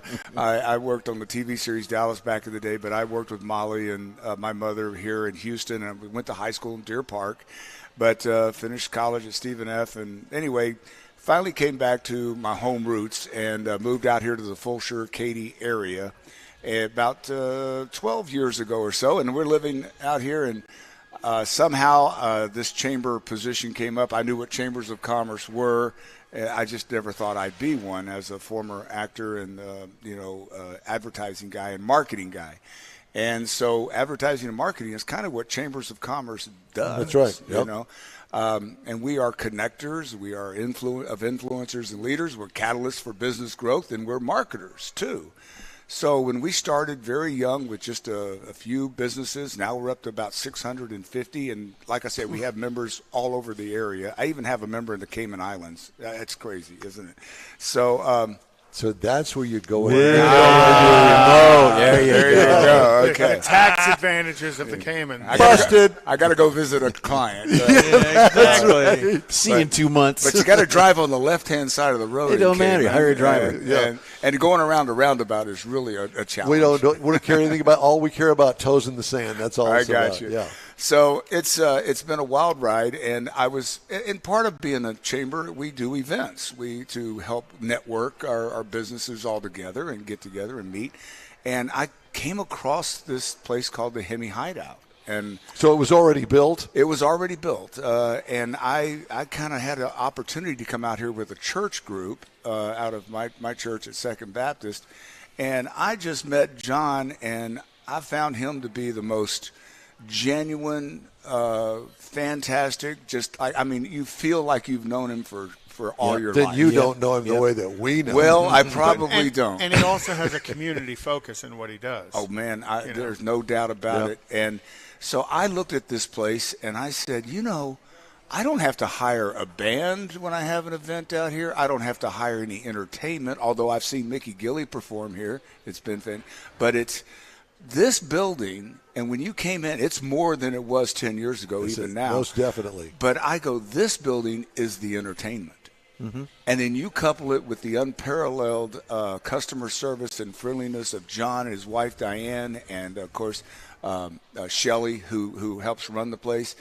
You feel so welcome when you come here, and when people come here, they're smiling, they're looking at things. I heard you mentioning Man Cave, but let me tell you, over in these offshoot rooms, there's these beautiful crystals and things like That's that. What I'm talking about. The fossils. And the ladies really, like the diner is, you can find a lot of the ladies at the diner having their glass of wine over there.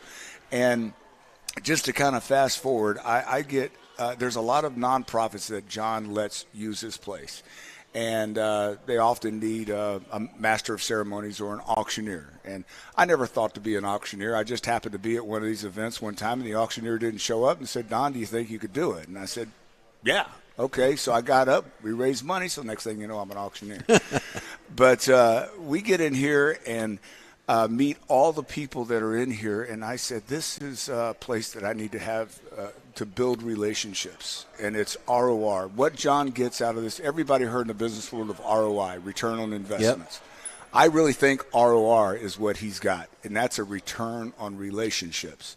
And what he gives back to the community here in the way of locally, the Hangar and Eyes on Me, a lot of other charity organizations, I mean, that's what life is really all about. I mean, if he doesn't get into heaven, I'll be behind him pushing him in or something. That's for sure. But that's the kind of guy he is. That's right. But the HEMI Hideout is a gym, a hidden gym.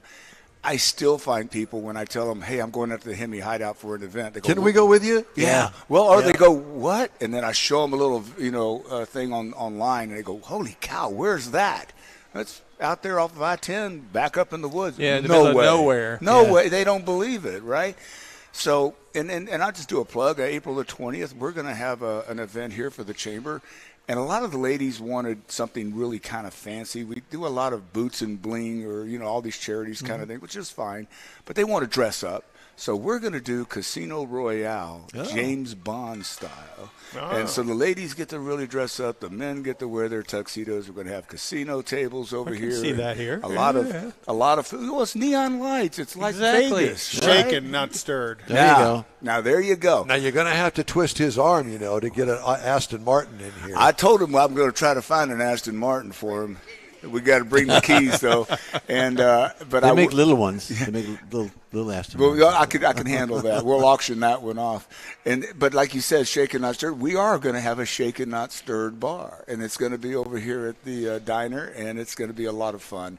And so if you want to find out and come to it, it's open to the public. It's just got to have a ticket, and there's limited availability. Obviously, we can't fit the entire world in here, and it's at FulshereKatie.com. That's our website. That's a small plug. But let's talk about, this place.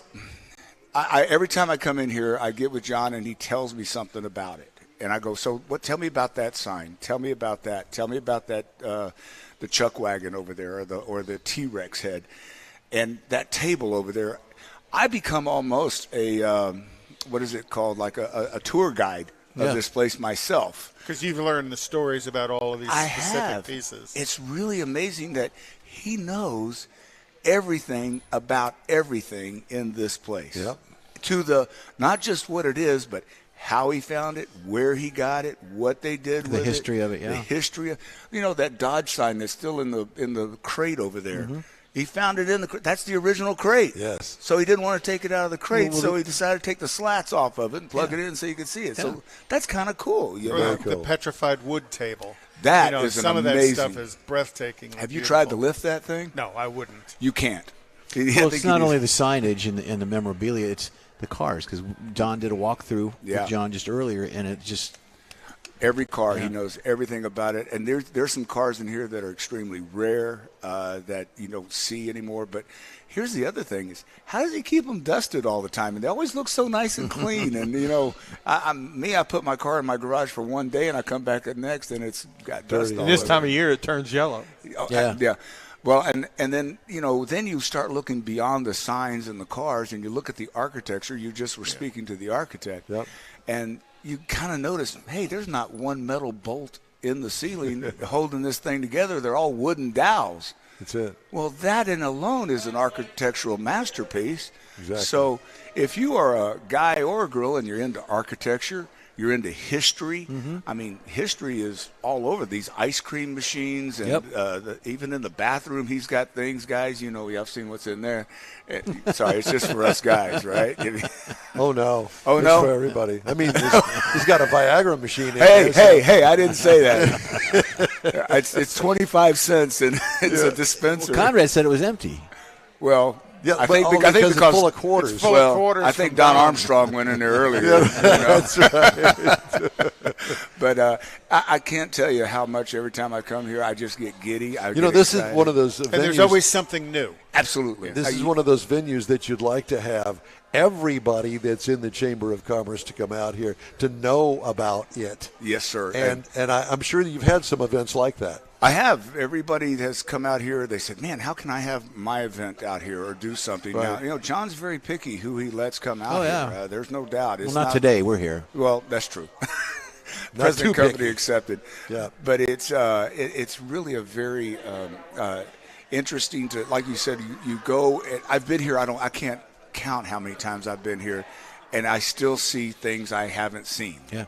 Or go look at all the bullet casings over there. Oh, yeah, I you saw know, it last for time. instance. Kind of his new collectible. Yeah. I do have one request Sure. on behalf of John. Okay. Would you please call the Texas Highway Department and ask them what the hell's going on out Oh, there? what a nightmare that was. I tell you, well, I will, from a chamber point of view and talking with our local state representatives, this I-10 project is going to get completed. It will not. Yes, it will. I promise. Because they're still digging dirt right down the street over here, and there's no concrete where the dirt is now. Well, I have faith. I've seen it come a long way, but what's moving out here along this I-10 corridor in the way of these the big distribution houses Oh and my things, gosh. No kidding. all that is in preparation because of the Freeport, Deepwater Port in Freeport. You have the 36A project, which is a highway that's going to come right up this way.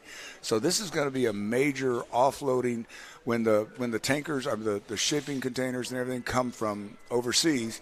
They won't they stop. go to Freeport. Well, they won't stop in L.A. They're going to go on down to the Panama because they're dredging out of deep water at the Panama Yes. Canal. And then when they come through there, they're going to come straight up the coast to Freeport and into Houston. But Because if they're smart, they're going to do everything they can to avoid California. well, good point. And then Both of my kids live there. So. Gotcha. So 36A is going to be a highway from Freeport coming right through this area where the HEMI Hideout is and going straight up to Ennis, Texas, which is an inland trucking port. And then all goods can be shipped from a central point of the United States to all points, east and west coast. So it cuts cost. It creates revenue in the area. Jobs. Texas is, a hot spot. We're growing. This area is unbelievably big in growth. We have our high schools out here are now. I got one high school in Fulshire that's 4 or 5 years old. They're already putting portable buildings out there. Not to be kind of sad, but I had to go to the ER. Mom's okay, but we had to make a trip there. It was like a war zone in the ER there, and I was like, what's going on? They go, it's the population. We can't keep up, so the hospitals Growing faster than the forecasts and everything else. Absolutely. And but it's going to work itself out. I mean, population brings demand. People used to say, I want to move out to the Fulshire, Brookshire area because I like the small town feel. Yeah, forget Not that. anymore. Well, once you have these planned communities and $400,000 and $500,000 homes, that's a type of person that needs. I don't want to drive 10 miles to a grocery store. Mm-hmm. So guess what? Let's build some HEBs. Now let's build all the stuff around those HEBs. So it's progress, it's growth, but I think the roads will be done sooner than later. When? I don't have a date. No, you sir are the connection. Okay, so what is the person's name at TxDOT? Because I'm going to call them as soon as we get off the air. His name's Don Armstrong. No, it's not. Nice try. Well, I've been out here quite a few times myself, and my trigger in my head was always that little jog right there. Yes. And then I knew that was my next exit. Well, now the exit, and man, you got to make a really pretty quick right, but at least there's no one coming on the right side. Coming here this morning, since they've kind of shifted everything over to the left side, my Genesis has an awareness thing on the GPS, and it says we have detected a wrong way. You are going wrong way on right. Please make corrective action. I know I'm not. I'm on the road that they put me on. Yeah. But you got to be a little careful. I didn't figure out I missed the exit till I was in Sealy. Oh my gosh! Then you had to come. I'm 10 miles the other direction. Well, bless your heart. Now you know. I hit it at 5:45 this morning. I went, oops! I just backed up. There you go. You can back up out here, I think. But it's a wonderful place. You make your way out here. It's a hidden gem. Yeah. I don't know if he's got the signs on the lakes out there that still say fishing is encouraged or something. But I didn't notice them. But But I understand there's some pretty good fish in the lakes out there. You got to beat the alligators to them, though. Probably so. But those lakes are for his heat exchangers. That's what keeps this building The thermal, geothermal. Yeah. So there's some really awesome technologies here that he has. He's got those old steam engines also in the back. The John Deere tractors, if you want to see what they used to like, totally restored over here. The Triumph motorcycles, my goodness, what I wouldn't do to drive that purple one right now. But just really a lot of fun. And you can get up close and personal with all the items in here and touch them. And he's got working accordions, from the 1800s, like an old church organ that you grind back there. And every time I go back there, I got to play it. It's what a friend I have in Jesus. That's what it plays. So. Don McCoy, it's great to talk to you. My pleasure, Don, and good to see you, too. Good to see you. Be sure and tell your mom I said hi. I will certainly do it. Yeah, Gentlemen. And don't believe any of the stories she tells you about him because they're all true. yeah, exactly. Well, gentlemen, thanks for all you thank do. You. Appreciate it. We appreciate you. Don McCoy, Chamber of Commerce President out here in the Katy area. All right, time now for Conrad's Car Clinic. What is in the clinic today, sir? Well, since everybody talks about batteries, I was going to talk a little bit about batteries in cars and how important it is to keep your battery serviced correctly. You know, when I've trained people in the past, I've always told them you have to look at electricity as water flowing through a hose. So that water flowing through a hose in a car battery is the outbound power to do stuff in the car. And then once the car starts, the generator or the alternator takes over, and the battery is really just a piece of wire in the middle of all of it. So the charging system has to be able to charge the battery. Well, when the battery has all of that, you know, you open the hood and you look at all that crusty corrosion on the battery terminals. The gunk. Whose phone is on? Yes, we're Mars. Mars phone. You're So when all that crusty corrosion and stuff happens, it's like kinking the hose, the water hose. So now the alternator has to work harder trying to charge the battery. The starter has to work harder trying to draw the amperage out of it to start the car, because it's got to get through that what's the resistance of that corrosion. So not only does a dirty battery terminal damage the battery and the wires and stuff, it causes, you know, long term it can do some damage to the alternator and starter because they have to work that much harder just to do their normal job. So keeping your battery terminal serviced, I would say once or every 2 years or so is just a smart thing to do. What they'll do is they'll take it off, they'll clean it all up, you know, put a good little battery pad underneath it that's going to have anti-corrosion piece of felt, piece in it. Well, usually they should be soaked with a material that's going to neutralize the battery acid. kind of like a railroad tie. Yeah. Well, because what's actually happening is the inside of the battery is made out of lead, and as things heat and cool, the lead heats and cools at a different rate than the plastic of the battery body does. So little wisps of sulfuric acid get out, and that's what causes that corrosion. Does dielectric grease help? Dielectric grease helps quite a bit because that keeps the humidity from getting into those components. So keeping them clean at least every 2 years to get your battery terminal serviced is just a smart thing to do. It'll make everything else in the car last longer. Cool. Is that it? That's it. Okay. Well, I got a couple of stories, and I know that get out the tissues. Oh, no. Get out the tissues. Mars, get out the tissues. I'm ready. It's the end of an era for one of America's most colorful automotive retailers. What? The family of Cal Worthington, who died in 2013 at the age of 92, is selling the last dealership bearing his name, My dog Spot. Worthington Ford in Long Beach, California. Worthington became famous for airing commercials featuring loony antics with My Dog Spot. The hook was that Spot was never a dog. It might be an elephant, a tiger, a hippo, even a killer whale. At his peak in the 1960s, Worthington ran a retail empire of 29 dealerships that stretched from Houston to San Diego to Anchorage, Alaska. The Long Beach dealership's buyer will rename the store BP Ford, and the Worthington signs will come down this week. Go see Cal. Why would you and do that? the question is John going to go buy them? Oh, yeah. Where is he? Where is he? So we've got a sign tip for John. Or Otto. Where's Otto? Otto. True action-packed movie is hardly complete without depicting a Diane vehicle. heard us. Yeah, Diane Hurst. she's going to take care of it. A true action-packed movie is hardly complete without depicting a vehicle exploding or becoming damaged beyond repair. At least that's probably how director Michael Bay feels. A study by a company called Scrap Car Comparison found the Transformers director is the most dangerous in Hollywood, having wrecked 354 vehicles across his filmography. In his 15 films, he wrecks an average of 24 vehicles per movie.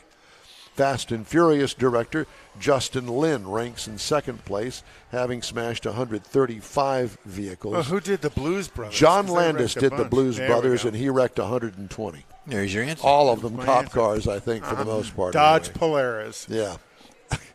Golly, what a great movie that is. One of the best. Yep. Tesla has opened the first batch of its superchargers to non-Tesla EVs as part of a pledge to share its fast charging network in exchange for subsidies In exchange for money. as part of a $7.5 billion federal program Elon to needs expand more EV infrastructure. Tesla said on its official Twitter account that select superchargers in the U.S. are now open to other EVs in a post on Tuesday afternoon. Prior to Tuesday, Tesla only allowed Tesla vehicles to charge at its stations. Well, it's been quite a day out here. And I will tell you that the party is just now about to get started. The guests are invited to begin at 12 noon. And we'll be here for a short time for that, for sure. But our in-wheel time car talk show will come to an end at its usual time here in just a few minutes. But I did want to thank John personally on the air for his hospitality, inviting us out to enjoy the celebration of 10 years of the HEMI Hideout. Mr. Mars, did you have a good time? I'm telling you, I wish I could get I got teenage grandkids. I wish I could get them over here. Yeah, absolutely. It's way too early in the morning. Mars's That's battery's exactly what running they low. said. I said, she said, what time are you going to leave? I said, well, we got to go by 3:45.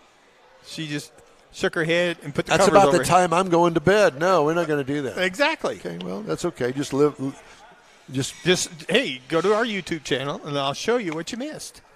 yeah, they don't care about that. No, but I can watch it again. Yeah. Yeah. All right. Before we go, I did want to give you some of the Hemmings sold cars. 1949 Cadillac Coupe de Ville. Yeah, Jeff, baby. Yeah. $33,000, and it's beautiful. That's a pretty good price. Yeah. Look at there. 70 Chevy Chevelle. Sweet. It looks like a SS. It's $74,000. Wow. A 1990, of all things, Chevy Silverado pickup truck, $10,500. It doesn't look bad, but you never know what's underneath it. This, sir, is for you. A 1992 Oldsmobile Custom Cruiser. Yep. Sold for $4,700. Buy it today. Get in line. It was the same thing as a Chevy Caprice. Yes, and Jeff. Another one. No, this is a 1952 Buick 59. It's called Woody? kind of. Oh. Sold for $66,000. It's a wagon. Oh. And I got that just for you. Thank you. You Jeff bet. is our wagon aficionado. He is. 37 Plymouth, $24,150. It's kind of like the one that John's got back in the back here. And finally, the 73 Ford Mustang off of Hemmings sold, and it looks like it just came out of the backyard. Sold for $1,300 with a lot of patina. Yeah. It's got the faded hood look. Patina through and through. We're going to wrap up today's show right after a quick break. Stay with us here on the In-Wheel Time Car Talk Show from the HEMI Hideout. Tailpipes and Tacos, Houston's premier car cruise in return, Saturday, April 15th to the Lupi Tortilla Tex-Mex in Katy, 8 to 11 a.m. Bring your hot rod, classic, resto mod, or any other vehicle you'd like to show and compete for one of 3 highly coveted chili pepper trophies. This April 15th kickoff event is one you'll want to put on your calendar because 100% of the money you donate for the free tacos will be given to God's Garage. You heard right, free tacos. Whatever you decide to give, all of it will be given to God's Garage and matched by Lupi Tortilla. God's Garage gifts vehicles to single mothers, widows, and wives of deployed military in the greater Houston area. In fact, the Garage will gift a vehicle to a mom in need at this special event. Be sure to attend the next Tailpipes and Tacos Cruise In, Saturday, April 15th, 8 to 11 a.m. at the Lupi Tortilla Tex-Mex in Katy on the Grand Parkway at Kingsland Boulevard, just south of I-10. Free breakfast tacos for any donation to God's Garage. It'll make your heart and your belly feel good. You own a car you love. Well, why not let Gulf Coast Auto Shield protect it? Houstonian John Gray invites you to his state-of-the-art facility to introduce you to his specialist team of auto enthusiasts. We promise you'll be impressed. Whether you're looking to massage your original paint to a like-new appearance, apply a ceramic coating, install a paint protection film, nano-ceramic window tint, or new windshield protection called ExoShield, Gulf Coast Auto Shield is where Houston's car people go. Curbed your wheels? Instead of buying new, why not have them repaired? How about a professionally installed radar detector? Gulf Coast Auto Shield does that too. Get a peek inside the shop and look at the services offered by getting online and heading to gcautoshield.com. Better yet, stop by their facility at 11275 South Sam Houston Tollway, just south of the Southwest Freeway, and get a personal tour. Gulf Coast Auto Shield is your place to go for all things exterior. Call them today, 832-930-5655 or gcautoshield.com. The award-winning In-Wheel Time Car Talk Show is available on the most popular podcast channels out there in 30-minute episodes. We realize our 3-hour live show can be difficult to catch in its entirety, so now you can listen every day to a convenient, fresh 30-minute episode. Check us out on Apple Podcasts, Spotify, Google Podcasts, Amazon Music, and Audible, along with a dozen more. In-Wheel Time has the most informative automotive guest interviews and new car reviews, along with popular features including Conrad's Car Clinic and This Week in Auto History, along with automotive news headlines. Our live broadcast airs every Saturday, 8 to 11 Central on InWheelTime.com, the iHeart app, and on YouTube. Be sure to say hello when we're broadcasting from the Tailpipes and Tacos Cruise-In, Autorama, and the Houston Auto Show, among others. Now, it's easier than ever to hear about all things automotive all week long. You're invited to join fellow car enthusiasts in becoming part of the ever-growing In-Wheel Time Car Talk family. Don't forget those 30-minute podcast episodes on your favorite podcast channel. Well, that's a wrap for this week's In-Wheel Time Car Talk Show. When you're online, check out our Facebook page. Give us a like. Tell your friends about us. Share our junk if you would, please. You'll get Conrad's unicorn hunting features along with all things automotive all week long, including new car reviews, upcoming events, cruise-ins, racing events, and other informative and entertaining goodies. You can find the In-Wheel Time Car Talk Show 24/7 on the iHeartRadio app. Be sure to catch the In-Wheel Time Car Talk Show on our live video stream on Facebook, YouTube, Twitch, and on InWheelTime.com every Saturday, 8 to 11 Central. Daily 30-minute podcasts available from over a dozen of the most popular podcast providers. The In-Wheel Time Chief Engineer is David Ainsley. Our Marketing Advertising Manager and Video Technical Director is We Need More, Jeff Zekin. For Booking Agent and Podcast Poop-Poopy-Doop, Mike Mars. Along with Mr. Know-It-All, his royalty, King Conrad DeLong, I'm Don Armstrong. Special thanks to John and Diane Hovis and Shelley Gates from the HEMI Hideout and all of our special guests today on our show. Be sure and join us again for our next live 3-hour In-Wheel Time Car Talk Show Saturday, March 11th, 2023, 8 to 11 a.m. Central Time on all of our In-Wheel Time Car Talk outlets. Hope to see you tomorrow morning, from 9 to noon, for Chrome and Coffee at the Avalon Diner at the Fountains in Stafford. Have a great weekend. Stay safe, and let's visit again